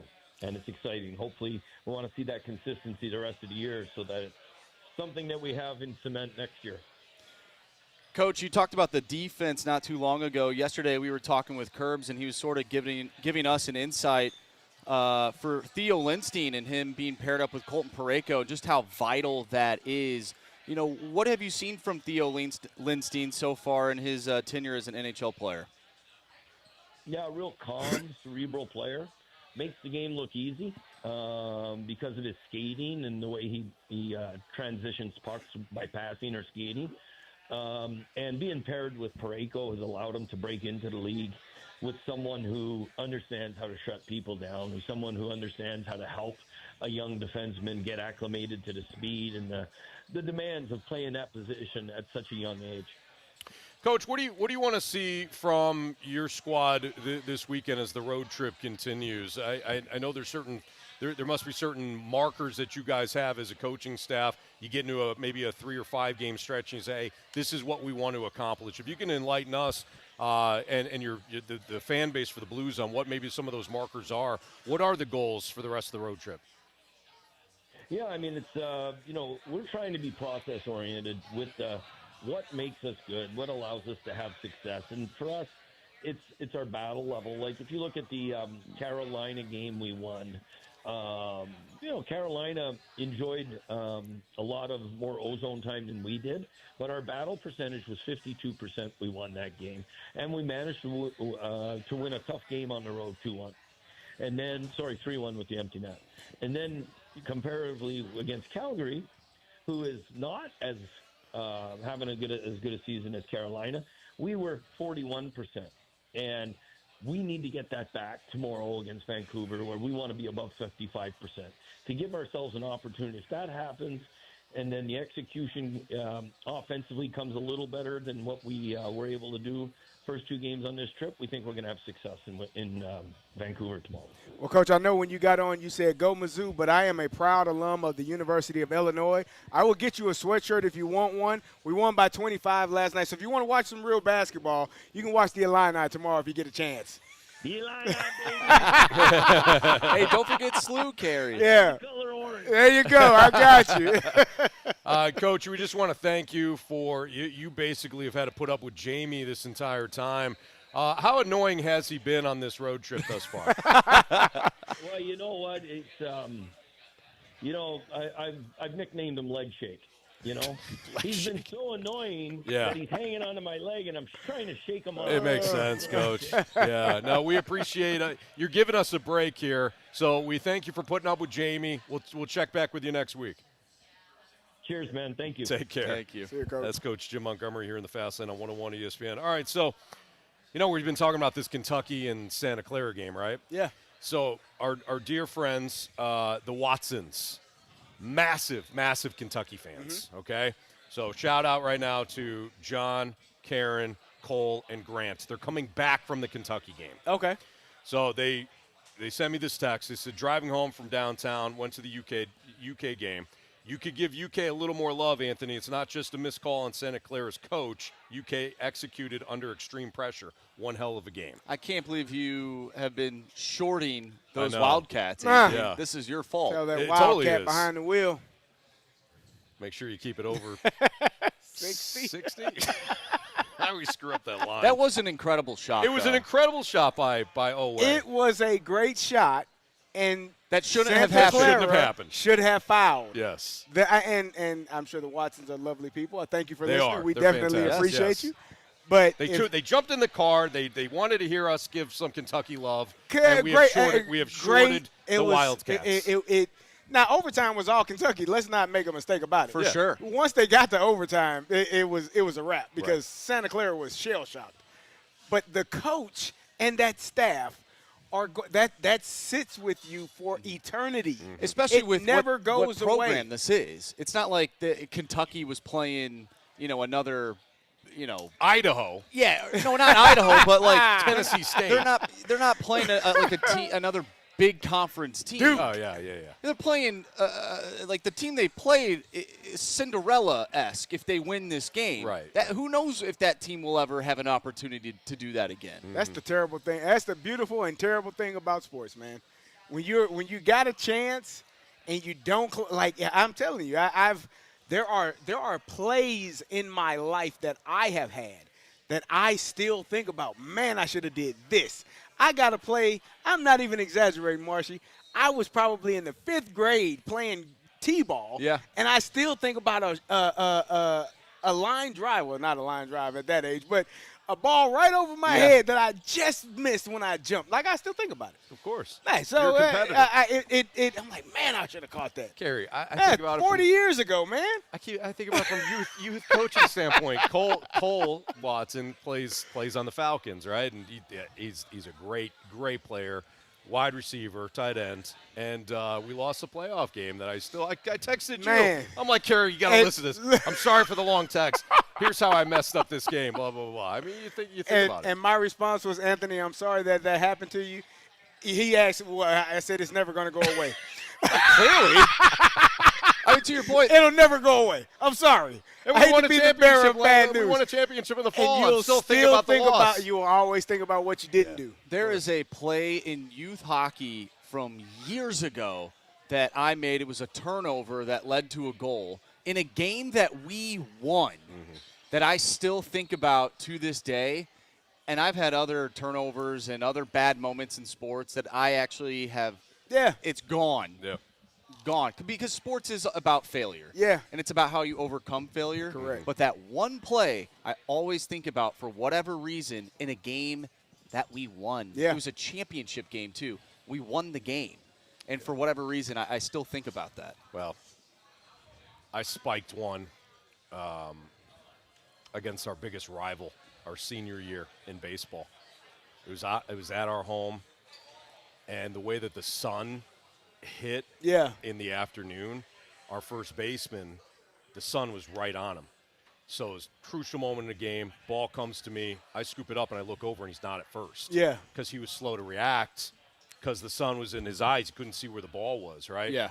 So I double clutched, spiked it. It gets past him, right? We get into the dugout, and my coach looks at me, and he's like, what was that? And I go, well, and I didn't want to blame the first baseman. Yeah. I'm like, well, the sun, and, it was kind of late to get over. He's like, I've never seen a first baseman not cover. I'm like, no, it's on me. Yeah, no, good call, Coach. Maybe if you're at a different spot on the diamond, the sun would have been in a different spot. It would have been a different angle. And had I thrown it over there, it probably knocks him out, even with my speed, because he's not seeing it. But well, still think about it. That's on him then.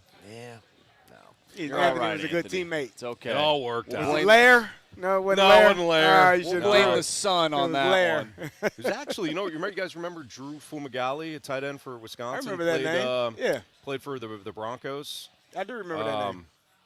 It was his brother. Oh. So, yeah. Nice. Little shout out I was to going to say, if it was Puma. him, it makes sense. He switched sports. No, it wasn't him. He's younger than I am. All right, it's Fastlane on 101 ESPN. So this is a good time to remind you, your team is the best team. Yes. Whoever you're Thank you. rooting for Well, not my team. My team is got the knocked best. out yesterday. Well, but they got hosed. Your team, I don't know, Anthony. They lost by a lot of points. They lost if by your everything. favorite team lost, they were hosed. If your favorite team won, they are the best team in this tournament. Wow. That's one way to look at it. Okay. All right? Yeah. All right. I like it. All right. I'm excited. Do you want to do what's trending? No, why don't we go back to the You want to go to the Baltimore saga? yeah, why not? Baltimore saga next in the Fastlane.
This is the Fast Lane on 101 ESPN. Refreshed by Bud Light. Easy to drink, easy to enjoy.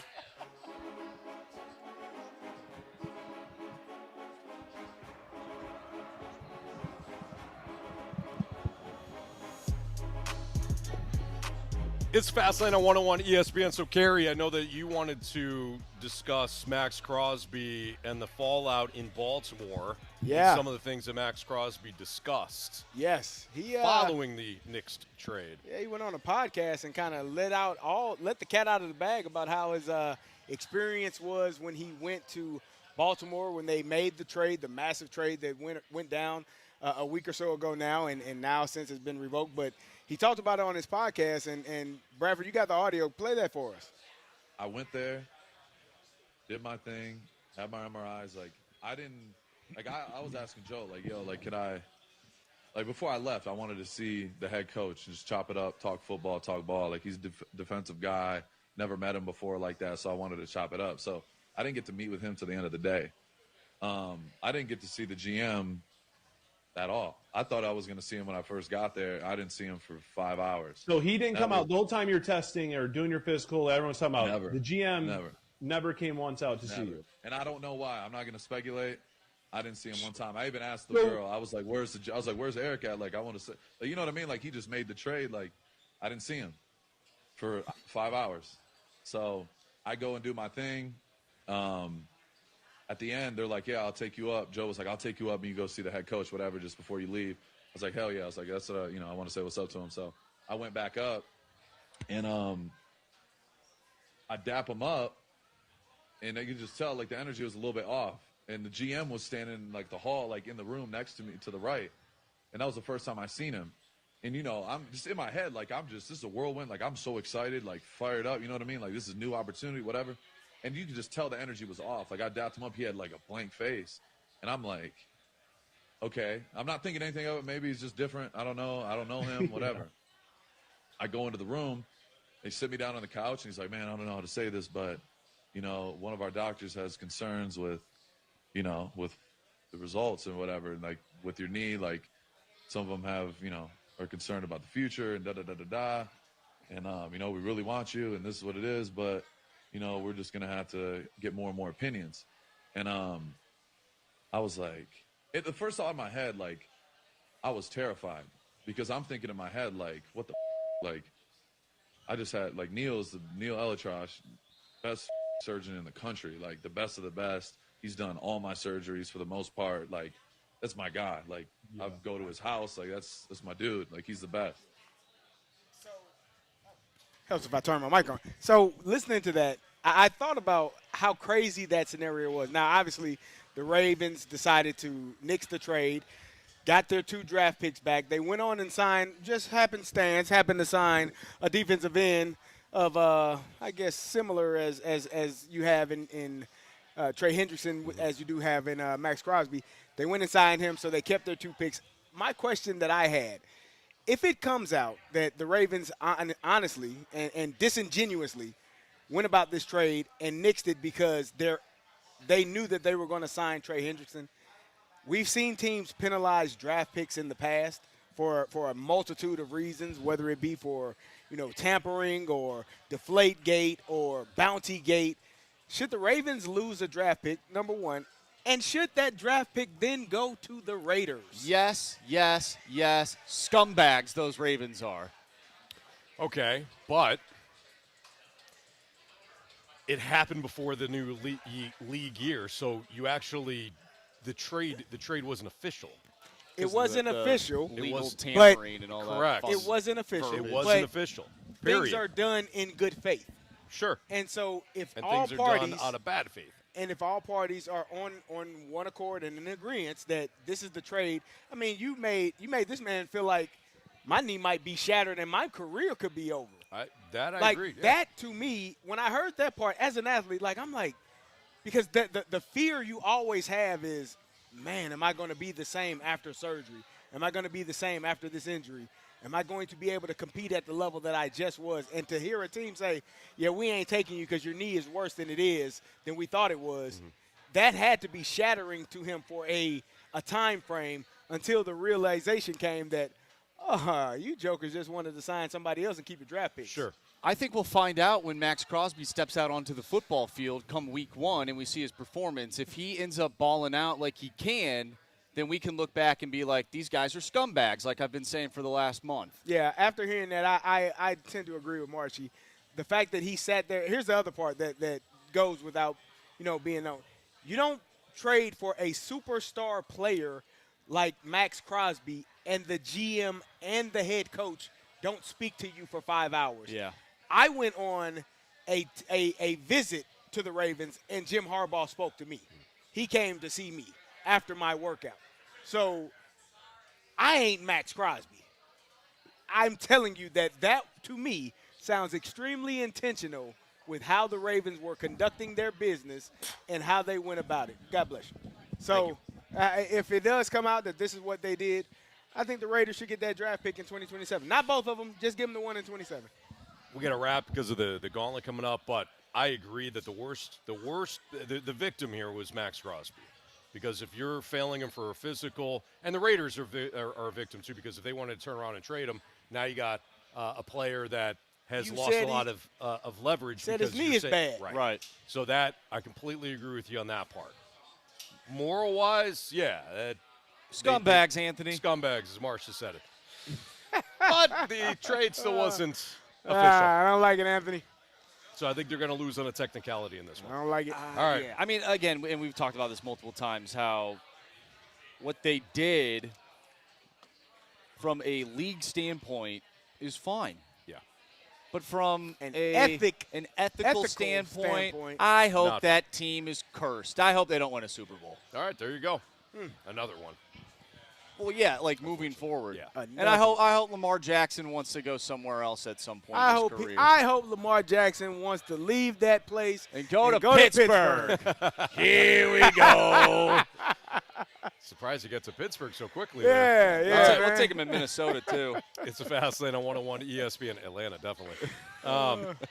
We've got a returning gauntlet contestant. Yes, we have Shane. Shane, who took down Jackson in a very epic battle yesterday. 1-0 in hockey, which, of course, is Jackson's favorite category. Couldn't get the job done, so Shane will return for round 3. All right, there you have it. Gauntlet next in the fast lane on 101.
Turn. The Fast Lane is broadcasting live from Ray's Sports House for our tournament tip-off party. Refreshed by Bud Light. Easy to drink, easy to enjoy. 4 warriors, 4 categories, 1 challenger.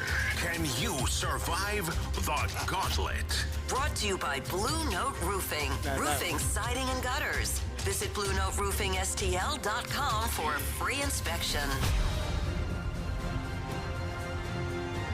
It's Fastlane on 101 ESPN 406. Your time check brought to you by Clarkson Jewelers, an officially licensed Rolex jeweler. We're at Ray's Sports House watching the games. A couple of Kentucky fans just rolled in. They're excited. They had their big win earlier today against Santa Clara. A lot of TVs, a lot of great action, great food. Come on by and join us. All right, we got some business to take care of. Apparently, our guy Shane, who joins us right now in the Gauntlet, has beaten CD, and he beat Jackson yesterday. So Shane's already in round 3. What's up, Shane? How you doing, fellas? Doing great. Nice run here. Would you like to take on Marsh or me in round 3? We'll go Marsh today. Okay. All right. Marshy. All right, I'll go to the makeshift cone of silence. There you go. All right, so Marsh is Get going to outta find a here. spot. We'll text you, Marsh, so make sure you take your phone. Marsh Well, is a we'll man just of wave him integrity. down. Yeah, We we'll got wave the. him down. Do we have the speaker going? Marsh is a man of integrity. He won't listen. Doty, and you know what? Doty's such a professional. He's already got the speaker off. Ah, so there you go. We're all good. All right, I'm excited. Shane, go ahead and tell Bradford to spin that wheel. Spin that wheel backward.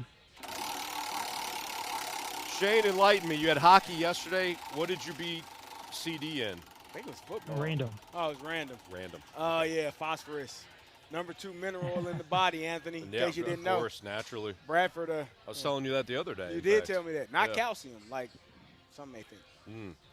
Bradford, what did the wheel spin? Well, Shane, in order to get the job done again, sir, you will need to make it through another round of random. Okay. How do you feel about random, Shane? Not too great on that. Okay, well, hey, we'll see how you do. You know what? Against Marsh, I don't have the numbers in front of me, but against any of us in random, typically you have a good shot. All right, Shane, you're going to get 4 random questions. Each one is worth 2 points unless you ask for the options. If you ask for the options, those questions become worth 1 point. Are you ready? Yes, sir. All right. What is the highest grossing film of Jim Carrey's career? We'll take the options. Is it Sonic the Hedgehog 3, Dumb and Dumber, or How the Grinch Stole Christmas? How the Grinch Stole Christmas. Final answer. All right, question number 2. Who developed the world's first successful torpedo in 1866? We'll do the options. I don't know why you would need those. Option number 1, Sterling Monroe. Option 2, Beaumont Jackson. Or option 3, Robert Whitehead. We'll go Robert Whitehead. Final answer. Question number 3, Shane. In 2024, this snack brand was recognized as the most popular in the United States with 9.7 million Instagram hashtags. So what snack brand was that? Oof. I feel like I should know all of these. We'll take the options. Doritos, Oreo, or Reese's? We'll go Reese's. Final answer. All right, final question. Monarch butterflies only lay eggs on one type of plant. Name that plant. Options. Is it milkweed, lavender, or evergreen? We'll go milkweed. Final answer. All right, let's bring back Marsh from the Cone of Silence here. How you feeling? Not too hot. Okay, well, we'll see how Marsh Where does. did he go? Marsh, He just disappeared. well, he started, he was looking at a table. Now he's not paying attention. Okay, here we go. I think he was trying to sign up for gear here at 101. Is he trying to sign up for the 101 I think he is. giveaways? Yeah. Marcia, you don't have to sign up for the 101 giveaways, man. Yeah, you're not eligible. You're not allowed to get anything. You're not eligible. What the hell are you Marsh. doing, man? Come on. You got to be better. What are you talking about? You trying to get a T-shirt? We saw you over there. Yeah, You're You trying to sign you're up at for the a T-shirt? table. No, I was writing stuff down. You write down your name. You're writing down your name. For I a was writing down T-shirt. somebody else's name. Come on now. Yeah. He's like, these T-shirts are sweet. Alan Marsh. Yeah. They'll never know it's me. Andrew Marth A. the other day. Marsh. All right, Marsh, your category today is random. Oh, lovely. Okay. Hey, pack a lunch, man. And here we go. What is the highest grossing film of Jim Carrey's career? Ooh, that's a great question. Thank you. Highest grossing film, I'm assuming at the box office, not like DVDs and all that stuff. Correct.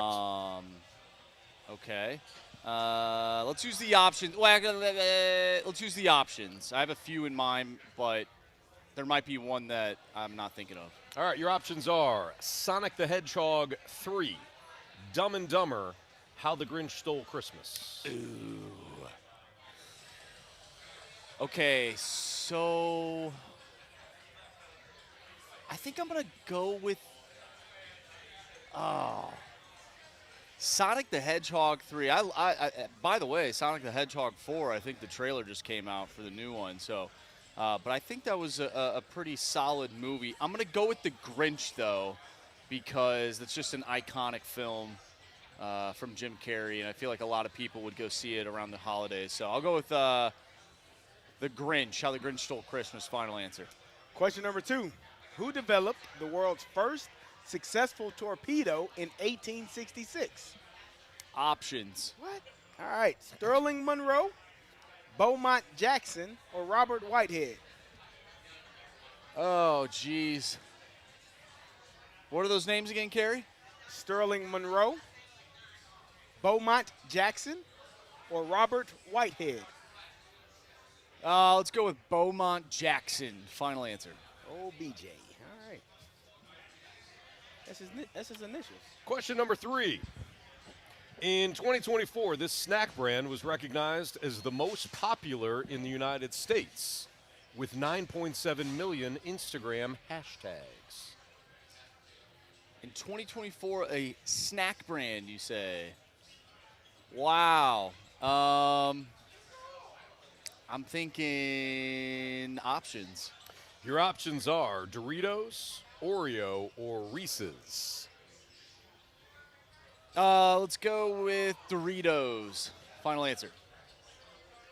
All right, final question. Monarch butterflies only lay eggs on one type of plant. Name that plant. No idea. I almost did it again. He did that last I did that dude. He said. No idea, final answer? Yeah, I almost Did you count it? Dude, no, we did He it. said final, and he and then started. I caught myself just like I did. Wow. I did that the other day. We would have had I to count lost, it. too. Oh, we want to Oh, count 100%. it. I got it wrong. Hopefully I get this one right. We would have Options. had to count that. Yes, we would have. All right, the That's options hilarious. are milkweed, lavender, or evergreen.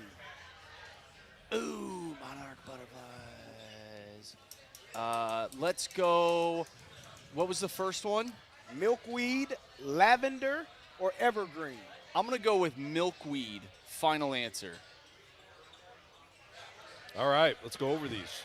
Shane, round 3 against Marsh. Does Shane advance to take on me on Monday? Or Jamie, I guess. It's your choice. Yeah. If Jamie's working. We never seem to know. Or does it end today? Maybe. Who knows? Probably not. Let's start with that last question. Monarch butterflies only lay eggs on one type of plant. Name that plant. Marsh just said it. He said milkweed with the options. Shane also went with milkweed. Correct answer is Milkweed. we've got a 1-1 tie. Nice. Let's go to the first question. What is the highest grossing film of Jim Carrey's career? Shane, with the options, went with How the Grinch Stole Christmas.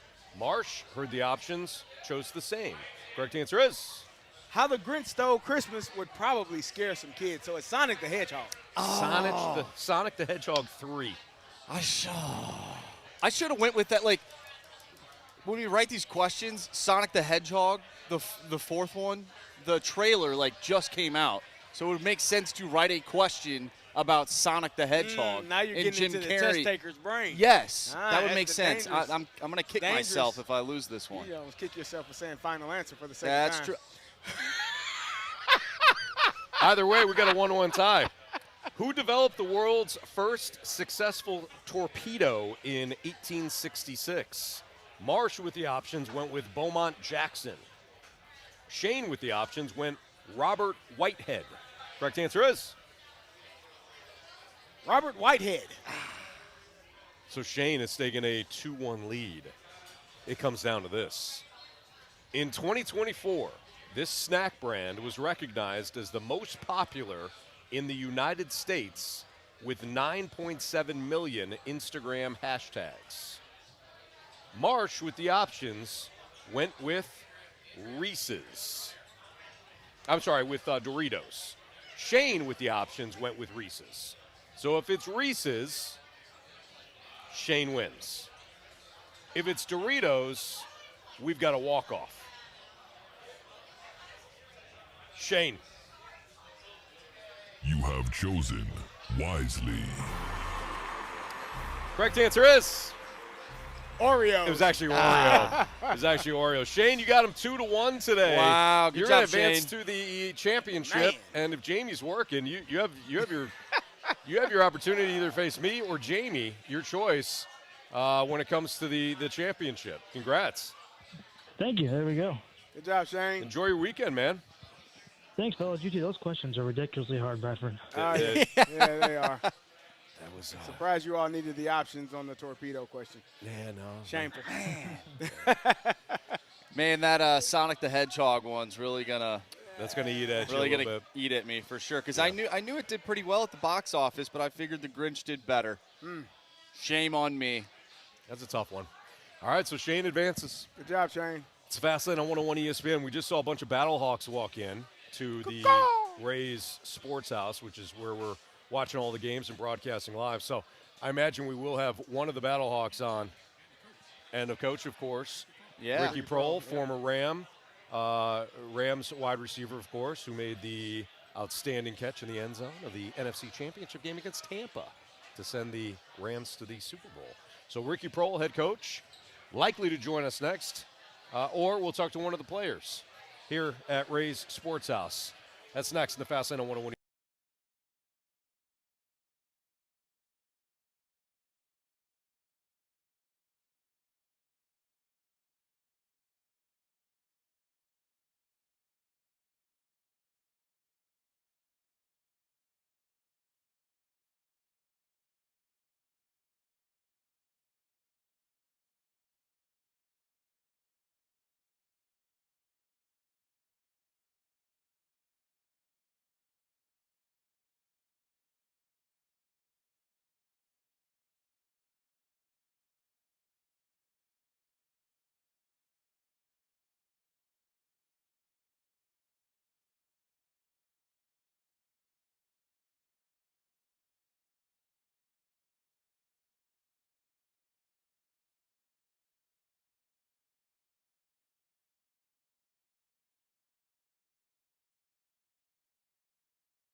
This is the Fast Lane on 101 ESPN. Refreshed by Bud Light. Easy to drink, easy to enjoy.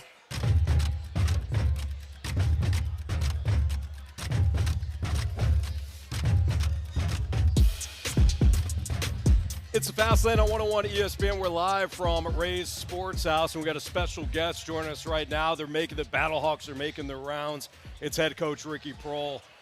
Coach, first and foremost, we got somebody here that already says starstruck watching you come in. So it's always a pleasure to chat with you. How you doing? I'm doing great. It's always, man, every time I come back to St. Louis, it's awesome. The people here are just so kind to me, and it just feels like home. It feels like I'm from here.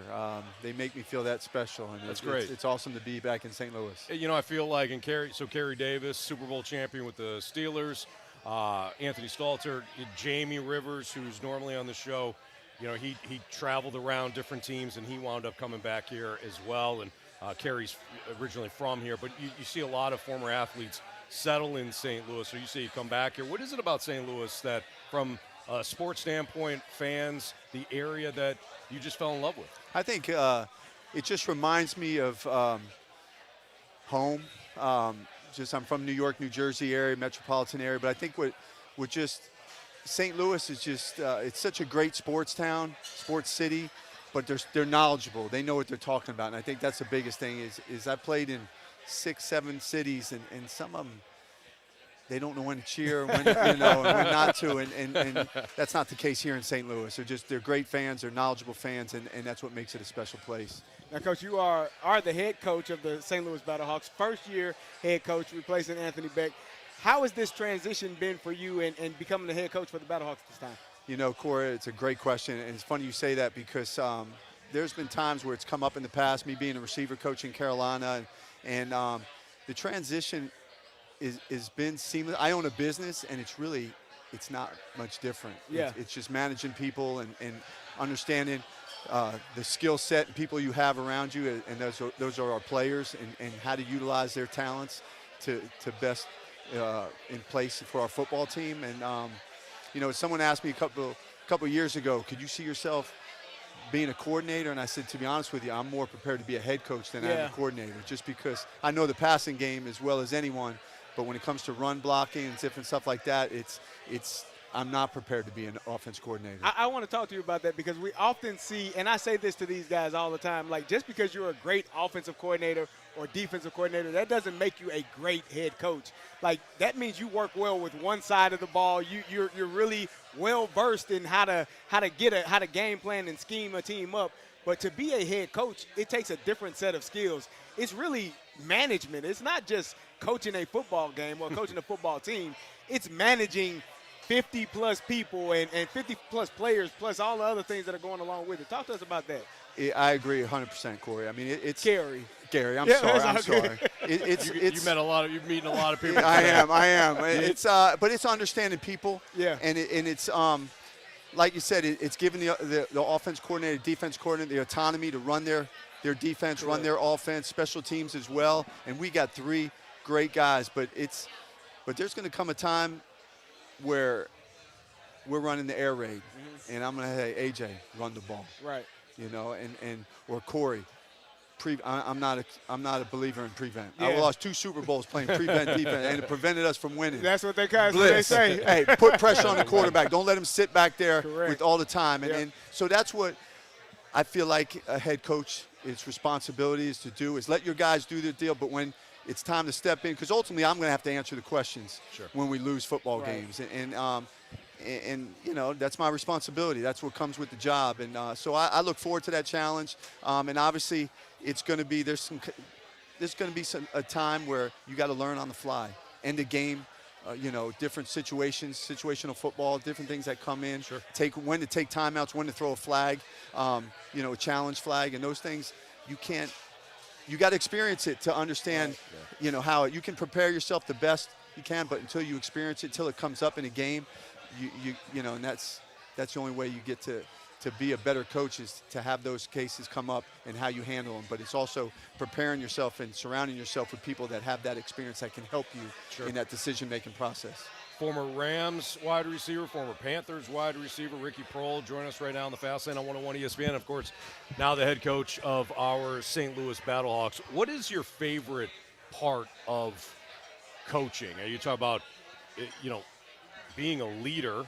You were more comfortable with being a head coach as opposed to just running the offense. So there must be an aspect that really draws you to coaching. And Gary probably may be able to relate to this. I think for me, when you play 17 years, my first 9 years, 4-12, 3-13, a lot of losing team, a lot of playing as those losing teams, a lot of selfish players, playing for the next contract, playing for stats. And then all of a sudden I come here to the Rams and Dick Vermeil and Al Saunders, Frank Gans, some of the coaches, assistant coaches. The culture was selfless. Play for each other, play for the love of the game, and just understand. And sometimes you don't know what that looks like or what it feels like until you actually experience it, experience a championship. You do all the right things, the little things, the details, the preparation work, winning becomes a byproduct of that. Coming to practice every day with a purpose. And then I go on to play at Carolina, Coach Fox, same thing, defensive guy, but just instilled those same principles. And then Tony Dungy, same thing, unbelievable. So for me as a head coach, I want those guys to feel what I felt to win a championship. There's nothing like it. To come together with a group of men, it's something that lasts a lifetime. It lasts forever. The memories that you have, the grit and the grind that during training camp, and then having that common goal, and then to achieve that, you want other people to feel that. And I just want to share and impact these young men to understand what it takes to win a championship, and it's playing together, and there's no better feeling to when you have guys have success personally and then collectively as a team and to win a championship. And that's why I'm here. That's one of the things I tell people is that those championship teams, it's the camaraderie. Like there is a difference. I played on a number of teams as well. I was an undrafted fullback and finally found my niche in Pittsburgh and became the starting fullback. But in other places, it was different than in Pittsburgh. And I'm hearing that from your story. When you got to St. Louis and you're around Isaac and you're around Torrey and you're around all of those guys, I'm sure the mindset was just, this is a different type of environment. And it starts with how hard guys work, how much they're willing to commit to the process, even when you're tired and wore down and may not want to do it, but I don't want to let you down. So I'm going to show up every single day to make sure that I do my best, because you expect the best from me and I expect the best from you. And you're being selfish if you don't. Correct. You know, I tell people, I say, picture it. I'm sitting in a huddle and I look to my left and there's Orlando Pace, Isaac Bruce, Torrey Holt, and I look to my right and there's Marshall Falk, Asa Keem, Kurt Warner. You can't help but get better and be great. When you're around greatness like that, Marshall Falk, you know, he was as talented as anybody I've ever played with, but he was the smartest football I've ever played with. And, you know, and you just,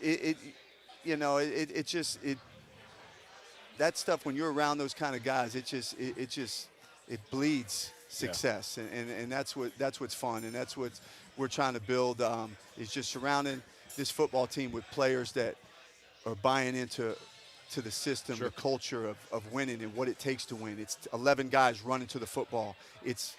To me, what we did, Al Saunders, our receiver coach here in St. Louis, he used to chase us down the field on run plays. Next level, next level. And when we bought in, it was taking 15-yard runs and making explosive runs and then explosive touchdowns. And all of a sudden it starts happening when we're blocking safeties for Amp Lee and Marshall Falk, and now those 20-yard runs are turning into 40-yard touchdowns. Right. We couldn't wait to go celebrate in the end zone and do the bob and weave. And that's what I'm trying to instill. It's those little things that make a difference on offense and defense. All right, so, Coach, before we let you go, give us a little preview. Give Battlehawks a little preview. What's the offense going to look like? What's the defense going to look like in terms of traits, philosophy, anything that you can provide for us? He's going to steal some of your plays. He coaches his second grade son's flag football team. He's going to steal some plays. Well, I'm just to give you some advice. I mean, Mike Martz lives here in St. Louis. There wasn't a smarter offensive mind. But we're not. I went to his house. He's got a restraining order against me now. Yeah, we're gonna throw it. We're gonna try to throw it all over the yard. But I will say this: I kept 4 backs because we got 4 special running backs. Nice. And I am fired up about our run game. but we've got a great talent and skilled from all different guys, from Akeem Butler to Peasy, Jaquan Pearson, and Blake Jackson, and Frank Darby. I mean, we got a ton of skill set at the wide receiver position, and so I'm excited. It's like if you're an offense coordinator, A.J. Smith, it's like you're chomping at the bit. Yeah, and defensively, you know, we lost two really good linebackers in Rose and Willie. But I'm telling you, our linebacker room is as strong as it's ever been. Great. And we got on the back end is good, and but you know, games are won up front. You know, it's in the trenches, and I'm really feel good about our offensive line. I feel good about our defense as well. So Beautiful. I'm excited. You're going to see a fast, physical defense. Looking forward to it, Coach. We appreciate the time. And we know that you're kind of bouncing around St. Louis, so have fun today. It's a good day to It's great to be here. around. It's our pleasure. Gary, pleasure meeting you. Thank you. So I guess we're going to continue our Battlehawks conversation, too. We're going to get Daniel Isom on next. We'll talk to him about the upcoming Battlehawks season, and maybe we'll pick his brain about his coach here, too. Take care, Coach. That's Coach Ricky Proehl, who just joined us here from Ray's Sports House. So we'll take a short break, and then we'll get a Battlehawks player on Daniel Isom on next on 101 ESPN.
101 ESPN Sports Center.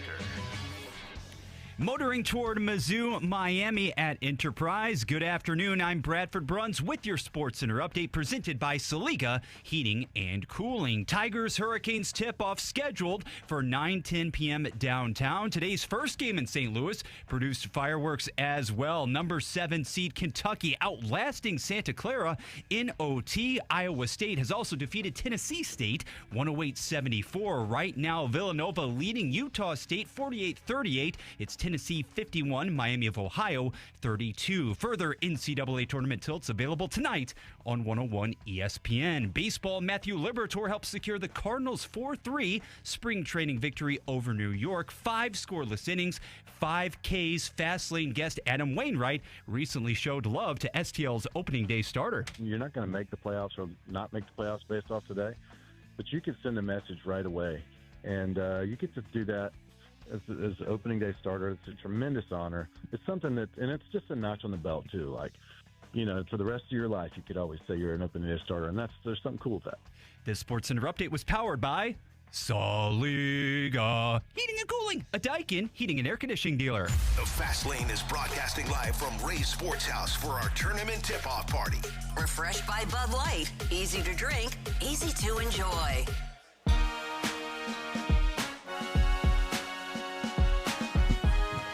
It's the Fast Lane on 101 ESPN. We're live from Ray's Sports House downtown with Carey Davis, Super Bowl champion.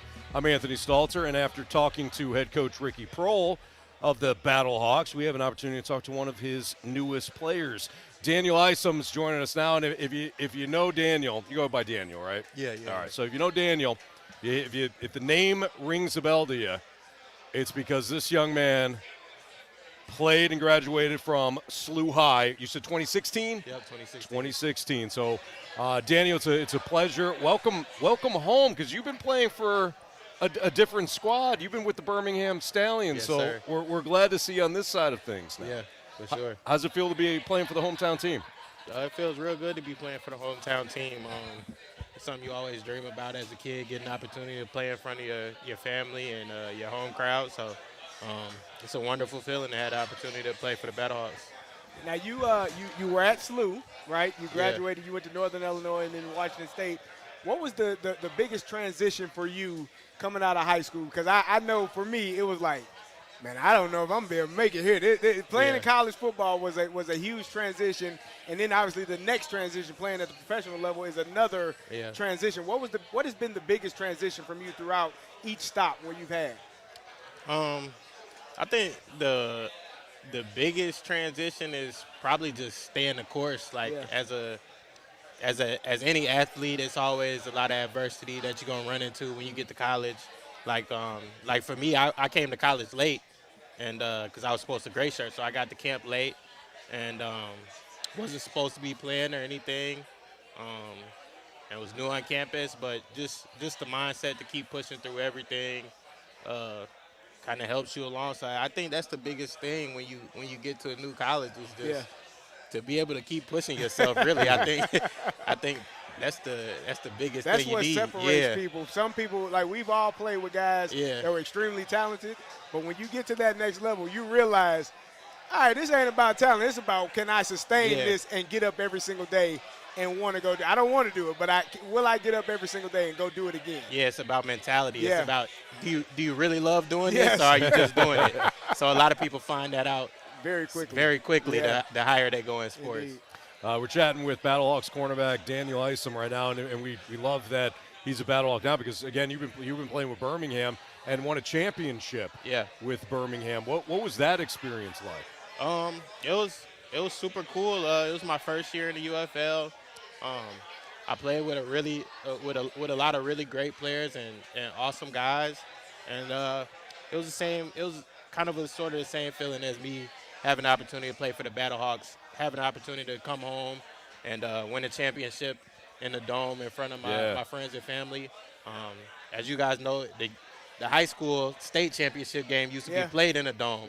So never getting there was a cool experience for me be able to win in the Dome at some point Was in my that your life. first time with the UFL playing in the Dome? Yeah, that was my first time actually playing in the Dome. That's awesome. So you had an opportunity to win on that carpet. I know, Carey, you've talked about that too. I got to play there in high school, and as a high school kid, to be able to play, I was fortunate. So I went to Hazelwood Central as well as coach there, but when I played there, our team, our school district played the first 3 games, the first game of the year for 3 years there. Oh, okay. So it was an experience that we got to have as sophomore, junior, and senior to be able to play in the Dome was really cool as a young player to be able to go through that. Yeah, everybody dreams of playing in that Dome when you're real young. It's nice to play in a big stadium. So talk to us about your new head coach, not only new head coach for you, but new head coach for the Battlehawks, Ricky Proehl. I mean, we chatted with him for 10 minutes. I was ready to play for him. Yeah. So how do you feel? I feel great. Having Coach Ricky as a head coach, we just get a lot of valuable lessons about being a good pro. Valuable lessons about the ups and downs of having a professional football career. And it's just he brings a lot of knowledge of the game to us, and preaches the finer details. So I think that's the biggest difference between him and other coaches I've had in the past. He's a real players coach, and he's done everything we've done. So it's awesome to just get to hear and learn from him every day. How much, Dana, does that matter? You know, you've got a head coach that not only got to the NFL, but he had a career. Yeah. Won a Super Bowl, lost Super Bowl. How much does that matter to you as a player? And I imagine that you do have aspirations to, get back to the NFL. Yeah. How much does that matter that he's done it and he can guide the way? I think it matters a lot. It's always good to take advice from people who have done it before. So as a player, listening to a former player, I can take his information and I know it's validated by things he's done. Sure. So I think that's the biggest takeaway from having a coach like Coach Ricky, is that anything we're trying to do, he's done it. So we want to try and take all his advice, and hopefully it might help us get to the next level or help us be the best UFL player we can be. So I have a 2-part question, but my second part might be answered by your answer by the first part. Who's your favorite safety to watch? You play safety, right? So who's your favorite safety? Who's your favorite safety to watch? When you were watching football as a kid or now as an adult, which player do you pattern your game after, and who do you love to watch?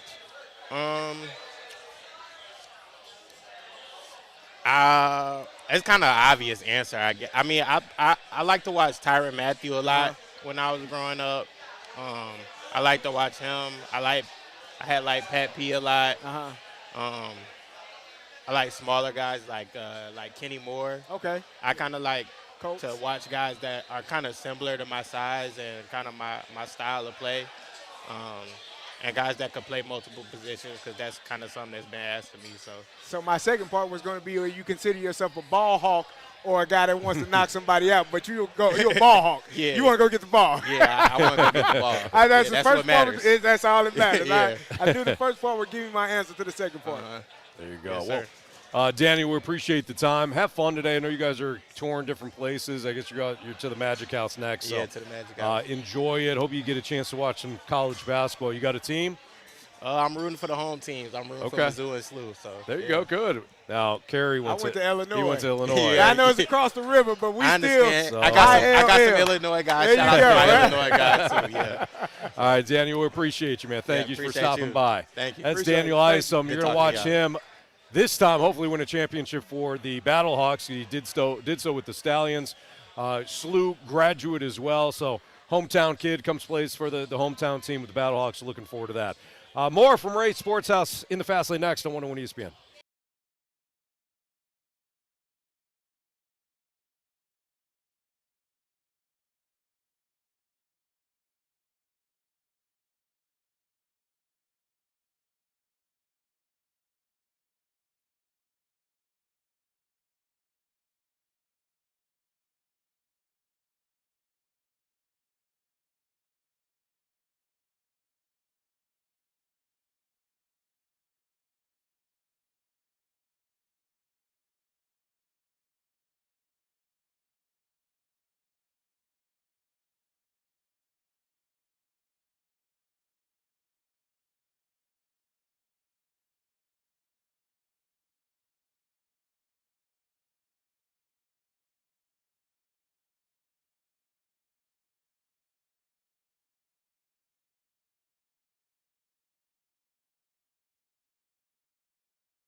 Fast Lane on 101 ESPN. Refreshed by Bud Light. Easy to drink, easy to enjoy. What are the hot topics in the sports world? What in the wide, wide world of sports is going on here? Here's what's trending. Welcome to the Fast Lane. It's time for What's Trending. We are at Ray's Sports House with Anthony Stalter and Corey Davis. Ha! Hello. It's Greg Davis. It's Gary. Gary Davis. All right. Good, man. Yeah. It's hard to hear He in was bars, great. man. It is. Let's get to the round of 32, gentlemen. Obviously, we have some games going on right now to decide who will play on Sunday, but we have some matchups for tomorrow. We might as well just start off with the big one. Not that Illinois' matchup isn't a big one, we'll come on, man. Actually, you know what? Let's go with Illinois. Let's go with Illinois. Illinois VCU, Carey. First thoughts when you hear that matchup? W is what I first thought that I have. It's a dub. That's my thoughts. That's what I believe. I think Illinois is, I loved what they did yesterday. I thought that they performed extremely well. I think that that's the best version. Again, you take it with a grain of salt because it is a Penn team that maybe you didn't have the highest expectations for, but to go out and dominate in that fashion is what's important to me. And Mirkovic had an outstanding game. He led the team in scoring, led the team in rebounds. And if Keaton Wagler can be your main guy, he got roughed up, I think, a little bit. I think some of those Big Ten teams down the stretch started realizing, okay, he's a freshman. He's a little slight. He's not as physical, and maybe he got worn down a little bit during the Big Ten play towards the end of the season, which is why I wasn't too upset with being ousted early in the Big Ten tournament. Yeah, and you did mention that. But maybe just to get refreshed and go out there and play the best game that they can. I think that Illinois has all of the components to be a Final Four team, Elite Eight at worst. So I'm excited about tomorrow versus VCU, and that's a VCU team that wasn't expected to beat North Carolina. That's something to consider as well, how much effort and energy is utilized from game to game, from team to team. VCU had to utilize a lot of energy and a lot of effort to beat those Tar Heels yesterday, so maybe that'll go in our favor as well. All right, let's look at SLU in Michigan. SLU, 12.5-point dog right now against the Wolverines. How do you see this one shaking out? So this was interesting. So I looked at the spreads for both games. Illinois is an 11-point favorite over VCU. Michigan 12.5 against SLU. So that's a lot. I think that's a lot of respect that odds makers are giving SLU. Yeah. And I think it also speaks to what SLU's capable of doing offensively. The total for that game, the SLU-Michigan game, 161.5. Oh, I would take the over. It's going to be a high-scoring game. And when you figure an offense that can get rolling in a high-scoring game, I give SLU a shot. Yeah. I give him an outside shot. Last night really changed a lot for me. You felt good about last night, didn't you? Well, just the way that they had dominated. I don't think tomorrow is going to be a laugher. I don't think – well, we talked about it earlier. SLU scored 66 points in the paint. I don't think they're going to score 66 Michigan's a little bigger. Yeah. They're a little bit bigger on the interior. So I don't know that SLU is going to have one of those performances again. But, I mean, it comes down to making shots. Michigan is a team that can score. SLU is a team that can score. But who can get stops? And that's really what, in my opinion, this tournament is. Like, again, all the teams are talented. You have some of the best players. You saw A.J. DeBonta get bounced, and BYU bounced last night. Yeah. He had 35. Yeah, he took over that game for a stretch. He was outstanding last night, and he's sitting at home. Yep. Because in this tournament, no different from NBA playoffs or anything else, you got to get stops. Like, people are going to score, but which team is able, capable, and willing to get a stop when needed? And if you can do that, you could probably find a way to win. Yeah, to your point, too, even in the games that should have been lopsided, like Duke and Siena, it still came down to Duke getting the stops in the second half. They turned things around. Duke also, we sometimes I think that we overblow the adjustments, they got to adjust, no adjustments, right? Yeah. But yesterday when Duke transitioned into a 2-3 zone, yep. It changed the way Siena played them. Slowed them down a little bit. It slowed them way down. Siena wasn't getting the shot selection that they had in the first half, and Duke started coming back. So even to your point, even in games that again should have been a blowout, it came down to who got the stops and who didn't, and Duke got the stops in the second half. All right, another game that I want to touch on is the Arkansas Razorbacks will take on one of the darlings of the tournament so far in High Point, a 4-12 matchup at 8:45 tomorrow night. What do you make of this matchup? Arkansas can run. Their offense is outstanding. It's elite. High Point yesterday, though, that Wisconsin team defensively is pretty good. I think this is going to be another high-scoring game, a fun one that could come down to the wire. I don't see a lot of blowouts moving forward here. Today, we're getting the blowouts. This is where we disagree. Son of a. Darius Acuff Jr. is, again, my player. Is he the number one overall pick? He might be. It's so cluttered right there with him, Peterson, and DeBonta. Like, it's dealer's choice. Whatever your team, whoever the first pick, whatever team has the first pick, whatever they need the most, they're going to feel good. They're going to feel good with going with any one of those players. But I watched Darius Acuff score. He averaged 30 points a game in the SEC tournament. I watched him score 49 against Alabama. Some people were Alabama ain't good defensively. 49 is 49, and they lost in overtime. So it was that young man can play basketball. That is my pick. They are actually my pick to come out of that bracket over Arizona. Arkansas is. That's who I have as well. That's who I had. So I think at least that in the 101 bracket. Yeah. I think that Arkansas versus High Point. I think High Point played a hell of a game. But they're done? Yeah. Okay. It was good, Thanks man. for coming out. Thanks for coming out. You mid-major, you know what? I didn't say that. Real quick here. Duke TCU. TCU takes down Ohio State to start the tournament. That was a fun finish. And now they take on a Duke team who was not great in the first half of their matchup against Siena. Now Duke takes on a better team tomorrow at 4:15. Does the first half Duke show up, or does the second half Duke show up? Well, it depends. Like, how banged up are they? Because Duke was missing a couple of key guys, and now John Shire. I'm looking at this right now. John Shire believes that Ngogba is hopeful to play tomorrow. That was somebody that missed the game yesterday, and I think their second leading scorer, I think, was missed the game as well, unless that's him. But TCU can do some things defensively that I think can disrupt Duke. And the one thing about Boozer is if a team has some length, they can screw Boozer up. Mm-hmm. We saw this at various times in the ACC schedule. And I think TCU's got some length to them. So I don't think that just saying Duke is going to rebound after what they struggled yesterday against Siena and they got their wake-up call, they're going to be fine. I think that game could be tight too. I don't think so. I think what the hell, Carey? I just don't. I think that, and Malik Brown, one of the guards for Duke, even mentioned it. They thought that Siena was going to be a cakewalk. Like, they woke up and realized at halftime, oh crap, we're in a fight. We're in a dog fight, and we need to. If we don't want to be a one seed, the one overall seed that is laughed out of the building because we lost to a 16, we better figure it out. And I think that was a wake-up call for them.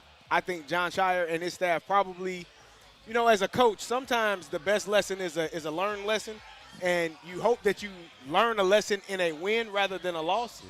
I think that's going to be something that when they go forward throughout this tournament, that's going to be sticking with them the entire time, that you can lose to any team at any moment on any given night, and I think they're going to beat the hell out of the Horned Frogs? Yeah, I think they're going to beat the hell out of TCU. Wow. One more here. This feels like a classic NCAA tournament matchup, Louisville and Michigan State. How do you see that one going? I thought Louisville looked great until about 10 minutes to go in that game yesterday against South Florida. I like Louisville a lot. Now, Michigan State with Tom Izzo and their experience, his experience, Michigan State had no issues with, who was it, Norfolk, I think, yesterday. I like Louisville in an North upset. Dakota. North Dakota, State. thank you. Why you got Norfolk in your brain? Because he's thinking about Mizzou. Why. He's thinking about Mizzou, huh? They pulled off an upset at one point. Against who, Anthony? Missouri. Go Tiger. Wrong Tiger.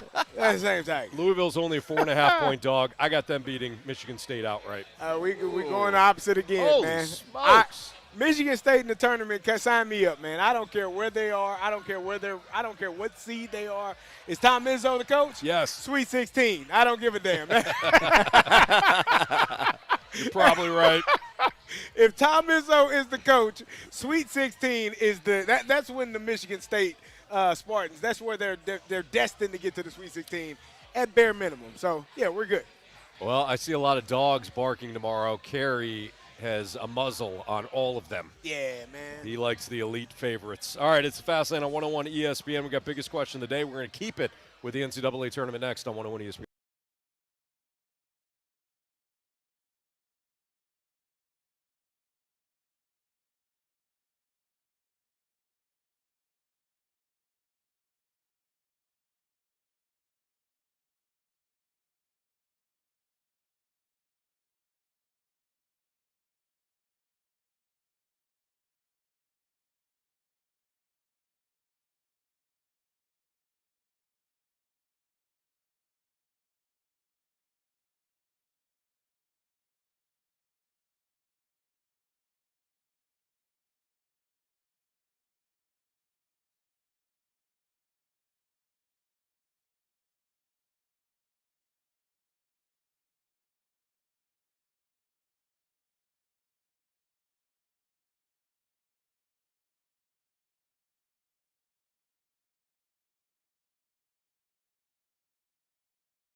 It's the Fast Lane here on 101 ESPN. It's 5:07 your time check. Brought to you by Clarkson Juniors, an officially licensed Rolex jeweler. We're live from Ray's Sports House for tournament tip-off.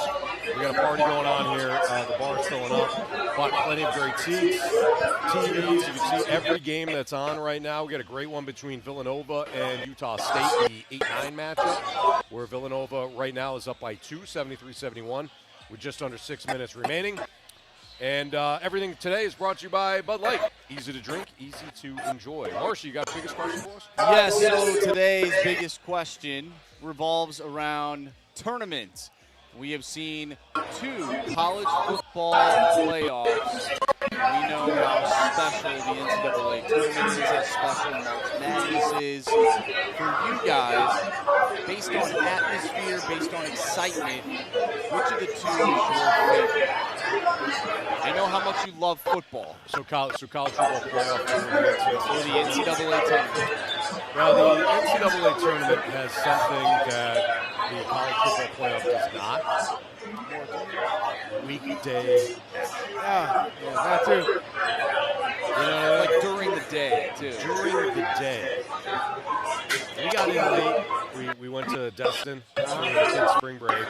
We got in about 1 a.m., right? 1:30. By the time I fell asleep, I slept in a little bit, got up. Within an hour, basketball was on? Basketball was on. You know why they can do that, Anthony? There's a lot of teams. Because they got more teams, man. So That's you're what we basically need. saying, you just fixed it. You're welcome. So we More need teams. more teams. More teams. I love college football playoffs. But there's nothing that beats the first weekend of the NCAA tournament. I will say this, though. As the tournaments roll on, college football roll on. This first weekend, This is the highlight. incredible. Yeah. It's over after this? It's kind of over after this. Come on, man. You get that pause, and then the action, and then like, oh yeah, no, that's right. That's why these games are still on. But the college football playoff, deeper you get, matchups get a little better. Yeah, that was exciting. I mean, I do love the NCAA tournament. Like, I think I love just I think there's a lot of parity here. You always see, teams setting upset. You see, 15, and then you go crazy. And then the 16, Not our 15s. No, not our 15. No. It's been some hurt in that game. Yeah, that was bad. But no, it's always fun just to see which team is going to be a Cinderella story.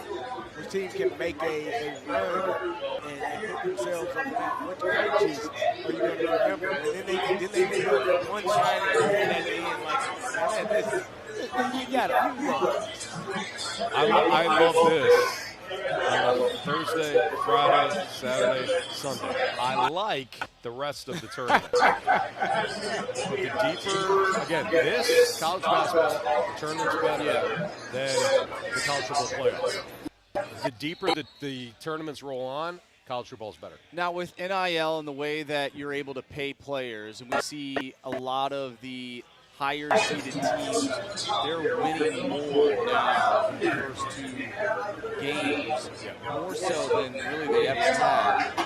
Will that eventually change the way that you feel about this tournament if you see less and less upsets? As the years question, I'll say no because you still get what you got yesterday. Okay. Where you did have the upset, the 12-5. Is like 1 enough for you? I think one is enough for that day like today. Yeah. And then a couple of scares. And you got the biggest scare yesterday with Sienna and Duke. Now today's played out a little bit more. How it should? Yeah, quote unquote, right?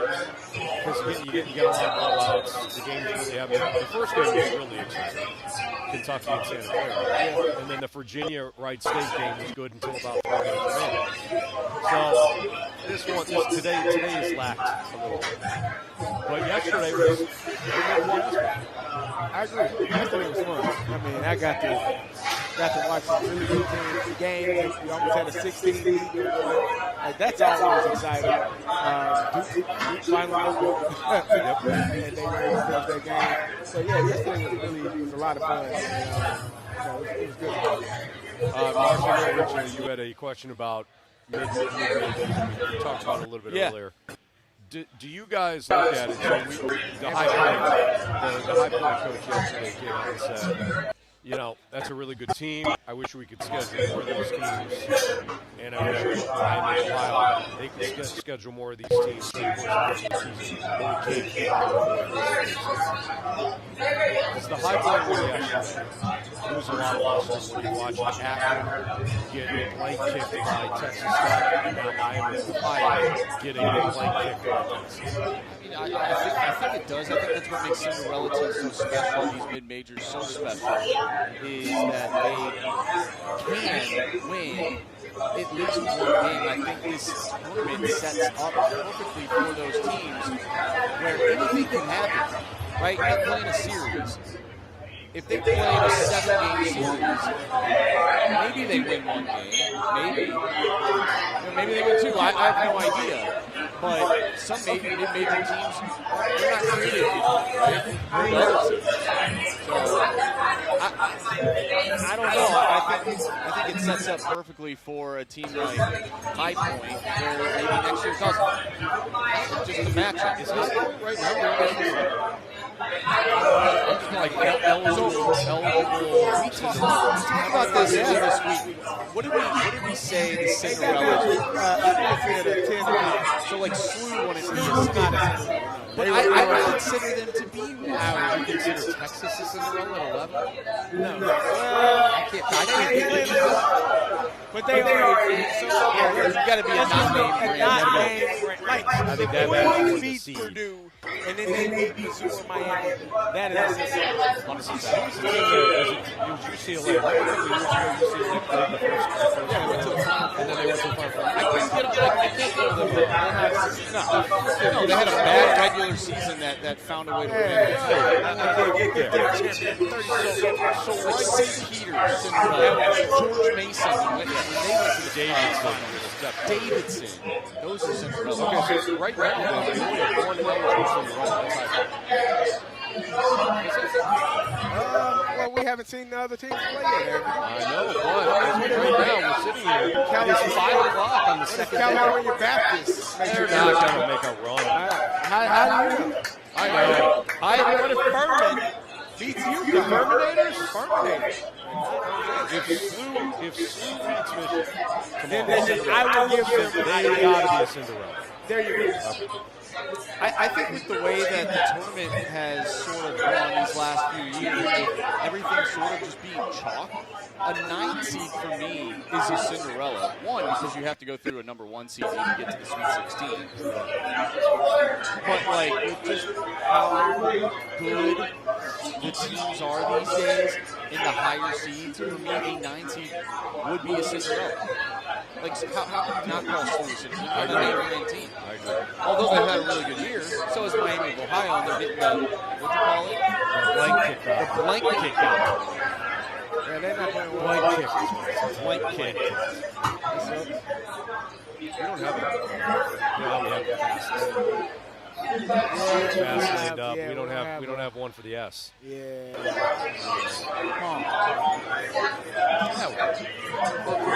All right, the SLU. We're getting the SLU kicked out. Nah. But then you kind of saying that. Yeah, that's SLU. Is equivalent to. Oh, no, we don't want to do that. Yeah. Oh, we're calling ourselves that, though? Yeah. Okay. We're different. We're self-deprecating. Yeah. Among other things. Okay. Alrighty. We got the Sports Six-Pack coming up on 1. Got any questions for us? Send it in to the Air Thunder Service text line.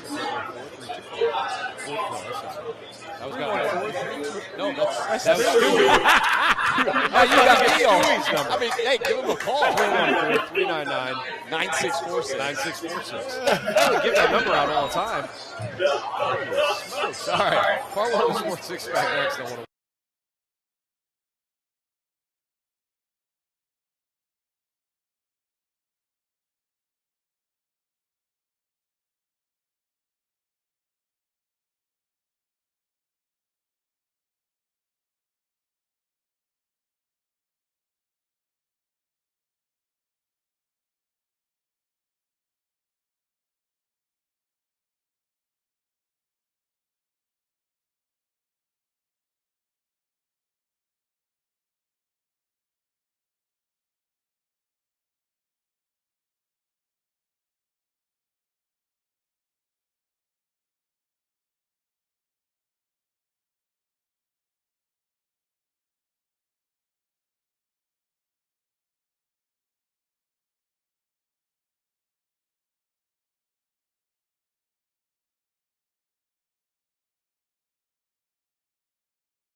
Fastlane to answer your sports questions. I want to ask you a bunch of questions. I want to have them answered immediately. Asking me all these weird questions. Answer the question. Answer the question. Answer me! Refreshed by Urban Chestnut. Urban Chestnut Swickle Light Premium Light Beer. Live your lifestyle, St. Louis. It's a Fastlane on 101 ESPN. We're live at Ray's Sports House for the tournament tip-off party brought to you by Bud Light. Easy to drink, easy to enjoy. A Mizzou fan is here at the bar, and he's already feeling pretty great. And he just said to Carey, Steelers suck. So. Oh. He doesn't believe that, man. He doesn't. Yeah, Steelers got 6 more Super Bowls than the Texans last I checked. Huh? Am I right? I am. All right, time for the Sports Six-Pack Part 1. If you have a question, let me see if I can do this time. 314-399-9646 is the Air Comfort Service text line.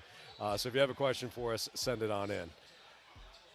Question 1, please, Bradford. Question number 1. All right, going back to our previous conversation about the mid-majors and whatnot, the 618 wants to know, wouldn't it weed out some of the pretenders if more mid-majors scheduled them? Yes. You mean if more? If not more mid-majors, but the bigger yeah, teams. if the bigger schools scheduled the mid-majors. Yeah. The mid-majors are trying to play those power conferences. They don't want any part of it. So, you know. I mean, I guess I could see it from, like, let's take Georgia, for example, right? Or even Mizzou. You're a team in the SEC. You're already playing a tough SEC conference schedule. Yeah. You don't want to line up some of these better mid-major teams and perhaps ruin your resume. It actually only benefits the mid-majors. I keep saying mid-market, mid-majors. We're a mid-market city, Anthony. We are. That's why I keep slipping. Sorry. It happens. Yeah. So, but in theory, yeah, it could ruin the mid-major opportunity, the resume of those mid-major teams. All right, question 2, please. Question number 2. From the 573, if Matthew Liberatore ends up becoming an ace for the Cardinals this season and winning 15 games or more, do you sign him to a long-term deal? Yeah. How many years he got left? Well, let's check that out. Because why? I mean, no, you know, we're not in the business of just giving away money. No, sir. When I say we, I mean the Cardinals. Cardinals. Yeah, you work in the front office now. I do. I'm waiting on my paycheck. I haven't received it yet. I'm waiting for the website here to. I'm trying to get his contract up. All right, here we go. Steelers. Here we go. Yeah, he's only in. So this is his second year of arbitration. He would still have 2 more after this. But I would look to buy out some of those arbitration years and sign it. Matthew Liberatore is not going to break the bank, even if he has a big season. How old is he? 26. He's 20. This is his 26. He got 3 years of arbitration season left. So if he does well, you buy out some of these arbitration years. Why? Because you get him before you buy out at least one of the free agent years, and then let him hit the market again at 31. He can get a bite at the apple. You theoretically get the better years of Matthew Liberatore.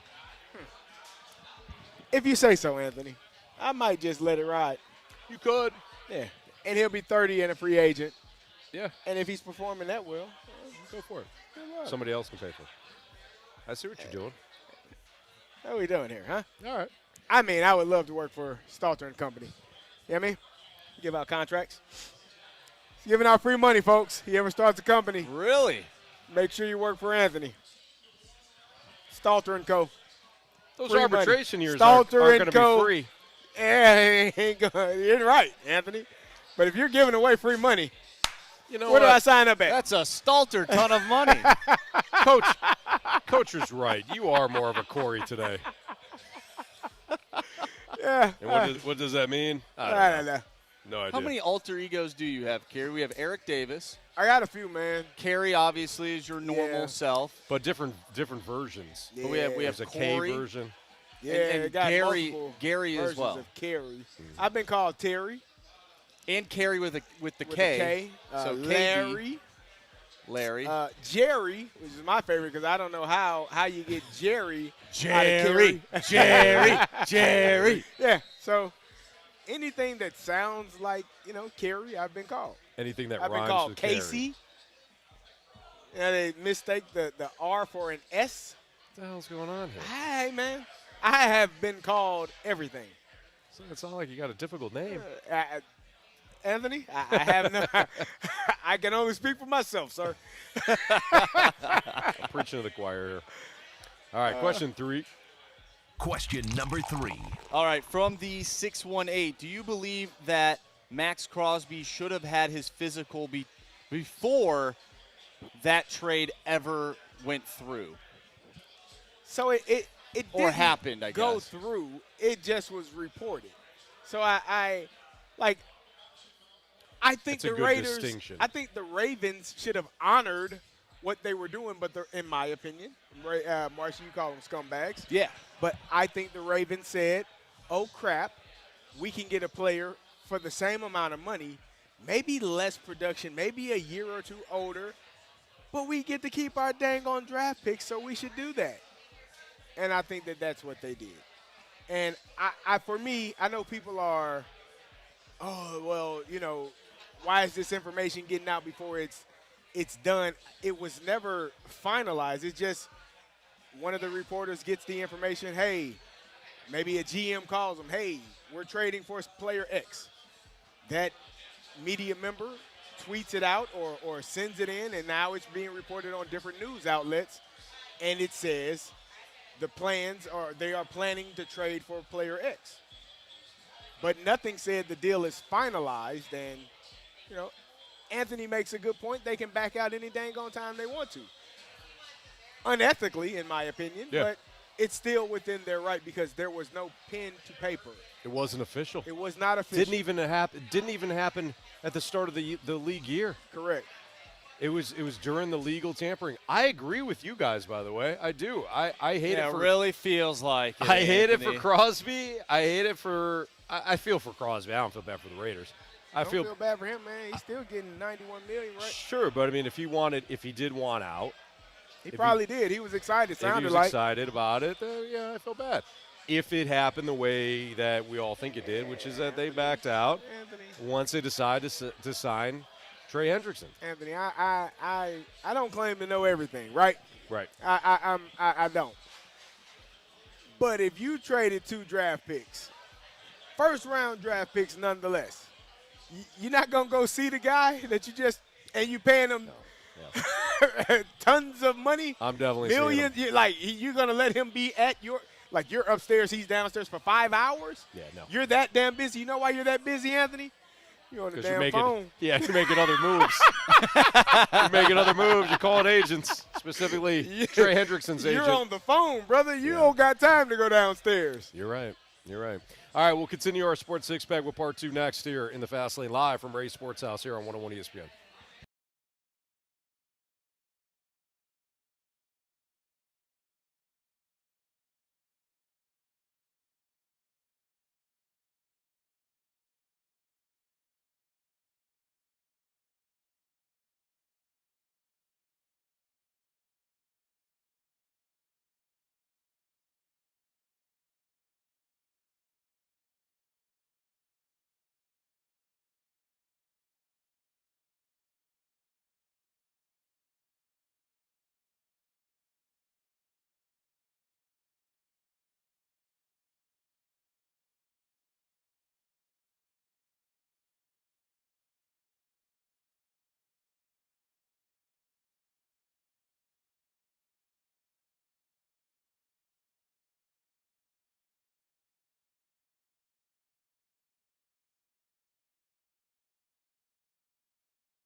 First round finale pits Tigers against Canes. I'm Bradford Bruns. Your Sports Center update is powered by Universal Windows Direct. Mizzou Miami tip-off set for 9:10 p.m. from Enterprise Center. Earlier, St. Louis watched as Kentucky beat Santa Clara in overtime. Other finals, Texas Tech 91, Akron 71. Virginia outlasted Wright State 82-73. Alabama rallying past Hofstra 90-70, while Arizona trounced Long Island University 92-58. Pucks, the Blues take on Vancouver tomorrow night. Jim Montgomery gave us a sneak peek highlighting battle percentage about 2 hours ago. We need to get that back tomorrow against Vancouver, where we want to be above 55% to give ourselves an opportunity. If that happens, and then the execution offensively comes a little better than what we were able to do first 2 games on this trip, we think we're going to have success. Coach's complete interview now available. Visit 101ESPN.com. This Sports Center update was presented by Universal Windows Direct. The Fast Lane is broadcasting live from Ray's Sports House for our tournament tip-off party. Refreshed by Bud Light. Easy to drink, easy to enjoy. I have a question. It's time for the Fast Lane to answer your sports questions.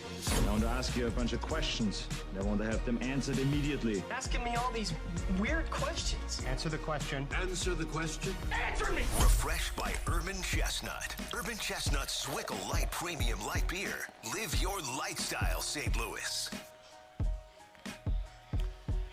It's Fastlane on 101 ESPN. We are live from Ray's Sports House downtown, and a lot of Mizzou fans are starting to trickle in, getting maybe their pre-party on as Mizzou gets ready to take on Miami. That tip-off isn't until later, though. What, like 9:10, 9:15? Yeah, 9:10. I've been texting with Jackson, and he said tip-off will probably be at like 9:30, even though it says start time 9:10. Let's hope it's at 9:10. 9:10. That'd be good.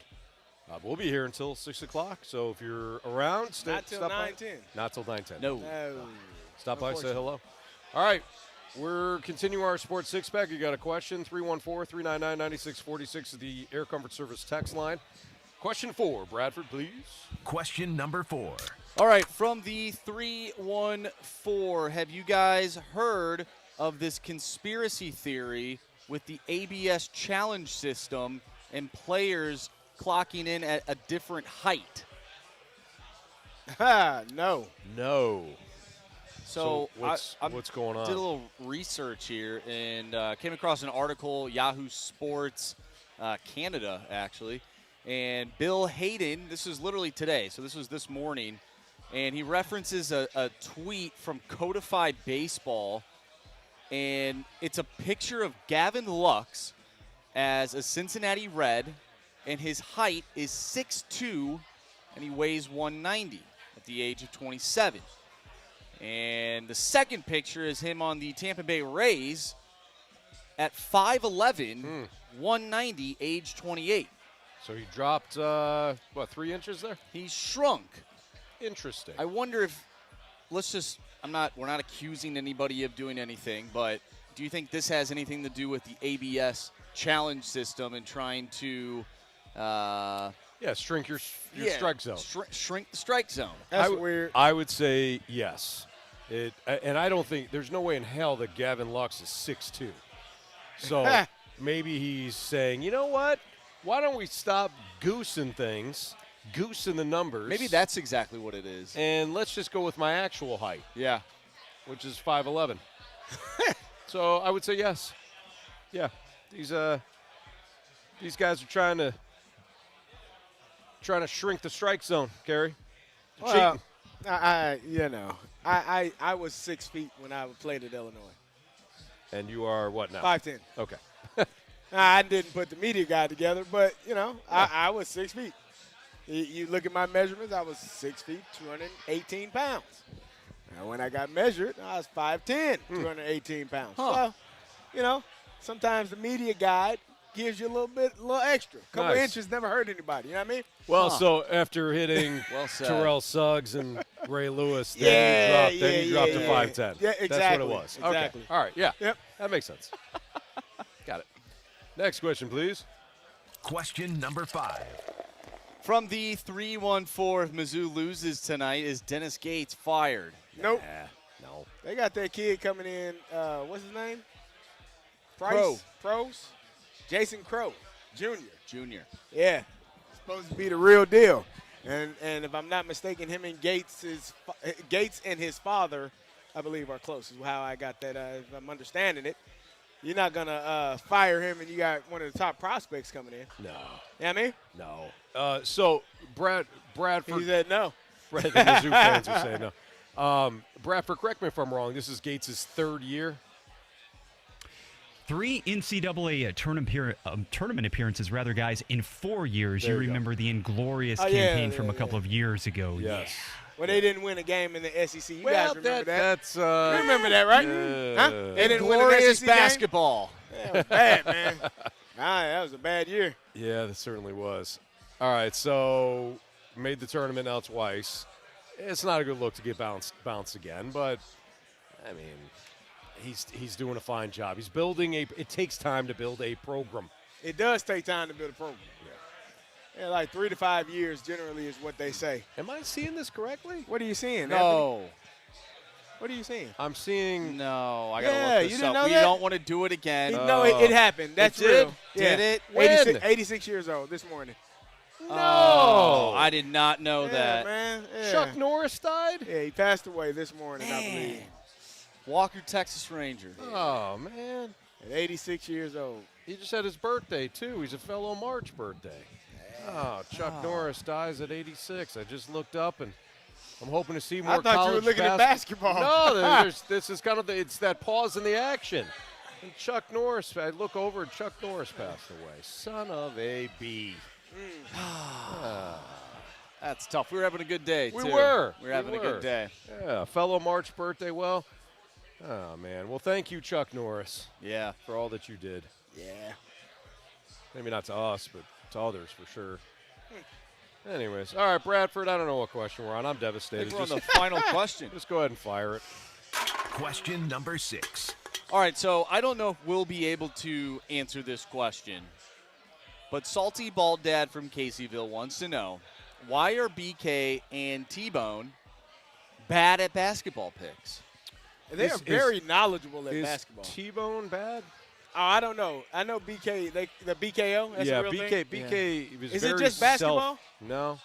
Well, that's what the question is, just basketball. BK is very self-deprecating when it comes to his picks in all sports.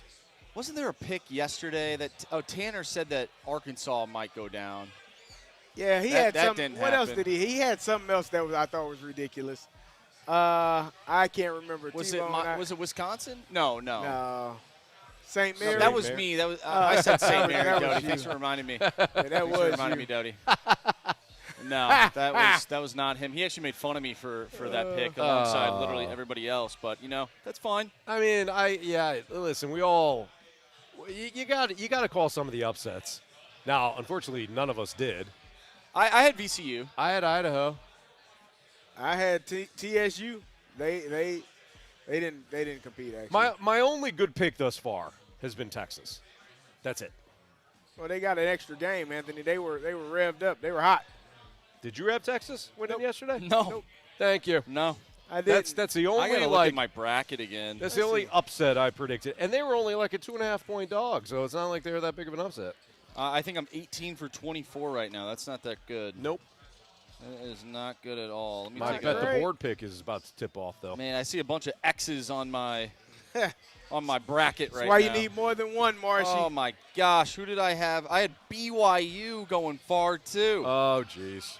That's rough. Oh, that's tough. That is tough. So I guess to the question, we can't really say anything about BK and T-Bone when it comes to the picks because we have also been pretty bad. My best region so far, ironically, is the South, which I had St. Mary's going to the Final Four. Every other pick in that region, though, I have I've gotten correct. So, yeah, not great. Not great. Of course, Curb Stomp just tweeted or just texted in that T-Bone had Kansas getting beat. Well, okay. Did he? Yeah, I don't see There's that no happening, way. but the California Baptist is. Well, they haven't played yet.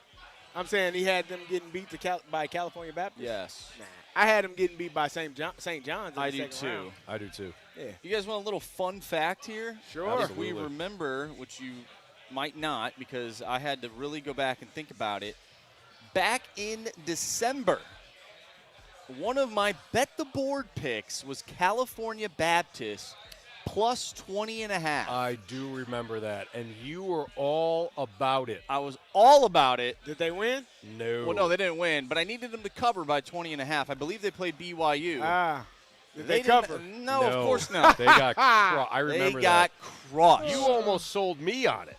I'm like, this kid is talking so passionately about this California Baptist team. Made you that believe? I'm a believer. So when I made my bracket and Kansas and California Baptist were taking on each other, that was the matchup. I went back and I thought about it, and I was like, fool me once, shame on me. Yeah.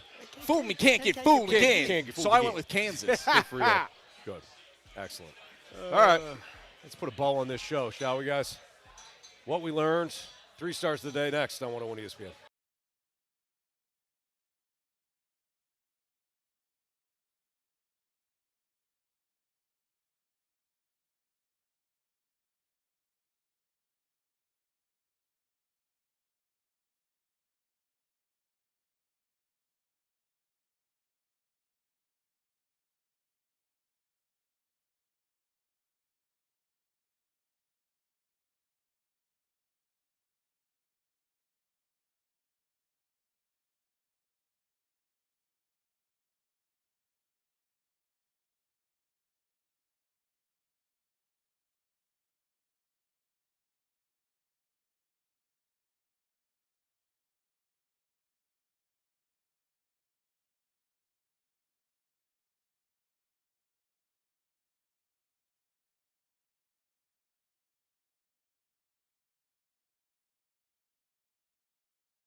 This is the Fast Lane on 101 ESPN. Refreshed by Bud Light. Easy to drink, easy to enjoy.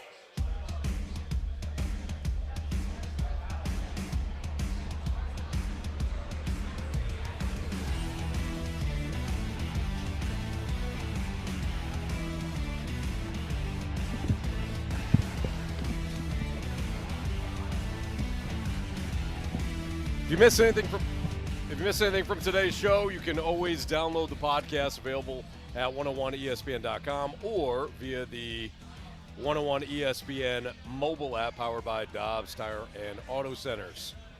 All the podcast brought to you by Shaver Door Company. Oh, there it is. All right. What everybody learned today? Marsh, what'd you learn? I learned that, some people, they rely on AI sometimes just for help. Allen Iverson? No, not Allen Iverson. I'm talking about Andre the robots. Iguodala. No, not that guy. Not that guy. I'm talking about the robots. The Oh, robots. the AI. robots. They rely on AI. It dawned on me that we rely heavily on that TV screen at the studio with all of the different numbers and all the different things that we have to say. I know where you're going, yeah. And what games are coming up. Like, we rely heavily on that TV. Yeah, thank God Ryder puts that together for us every day. 100%. Very important. Because I don't know what's coming up next. No clue? Nah. Probably basketball. Probably Anthony. That's a safe bet. Yeah. Some NCAA basketball. We'll give you a pass, Anthony. You've been gone all week. We're talking basketball. Carey, what'd you learn? Speaking of basketball, I learned that Tennessee State did not indeed upset number 2 No. Iowa State. No, I'm sorry. And Iowa State's second leading scorer went down within the first 3 minutes of the game. Didn't matter. Didn't matter. Nope. Did not matter, Anthony. Tennessee State, you had a good chance, man. You worked hard. So Didn't guess work out what, for you. guys? We do have college basketball coming up after this. There you go. I just looked in the schedule that Ryder also sends to us. He does. He does loves a saying that to fantastic me. job. Hey, did you look at the schedule? Did you look at the schedule? Bet you didn't look at the schedule. College basketball. So we got a first-round matchup coming at you. That's good to know. I mean, it's Westwood 1, so they'll probably bounce you around a little bit. Yeah. Boy, I appreciated that on the drive back, I'll tell you that much. Basketball? Now, yeah, because they get Westwood 1, they just bounce around. All Yeah, the you don't have to some be of stuck that. on one game. But it kind of sucks because you like as soon as you find it, you lose it again, and then you got to find it again. I'm sure the kids in Kristen were real happy listening to that. And you had to drive the whole way. I did, yeah. So that's kind of a rule. Like if I'm driving, you get to listen to whatever you choose want. what the heck I want to listen to. Sorry about it. Yeah. Sorry, not sorry. Yeah. Rammer, by the way, phenomenal. Yeah. Again, our guy Bob Ramsey. I was listening to the SLU game last night. Once I got closer. Yeah. Boy, he was awesome last night. As always. Did you see the video of the High Point announcer? He is a student announcer. And Yes. Did you see that? Yeah. It was all. I thought it was a great awesome. call. Somebody else too, Marcia, it made me think of you. There was somebody else that had a call like the next game, because they're obviously at the wherever they're at, the regional.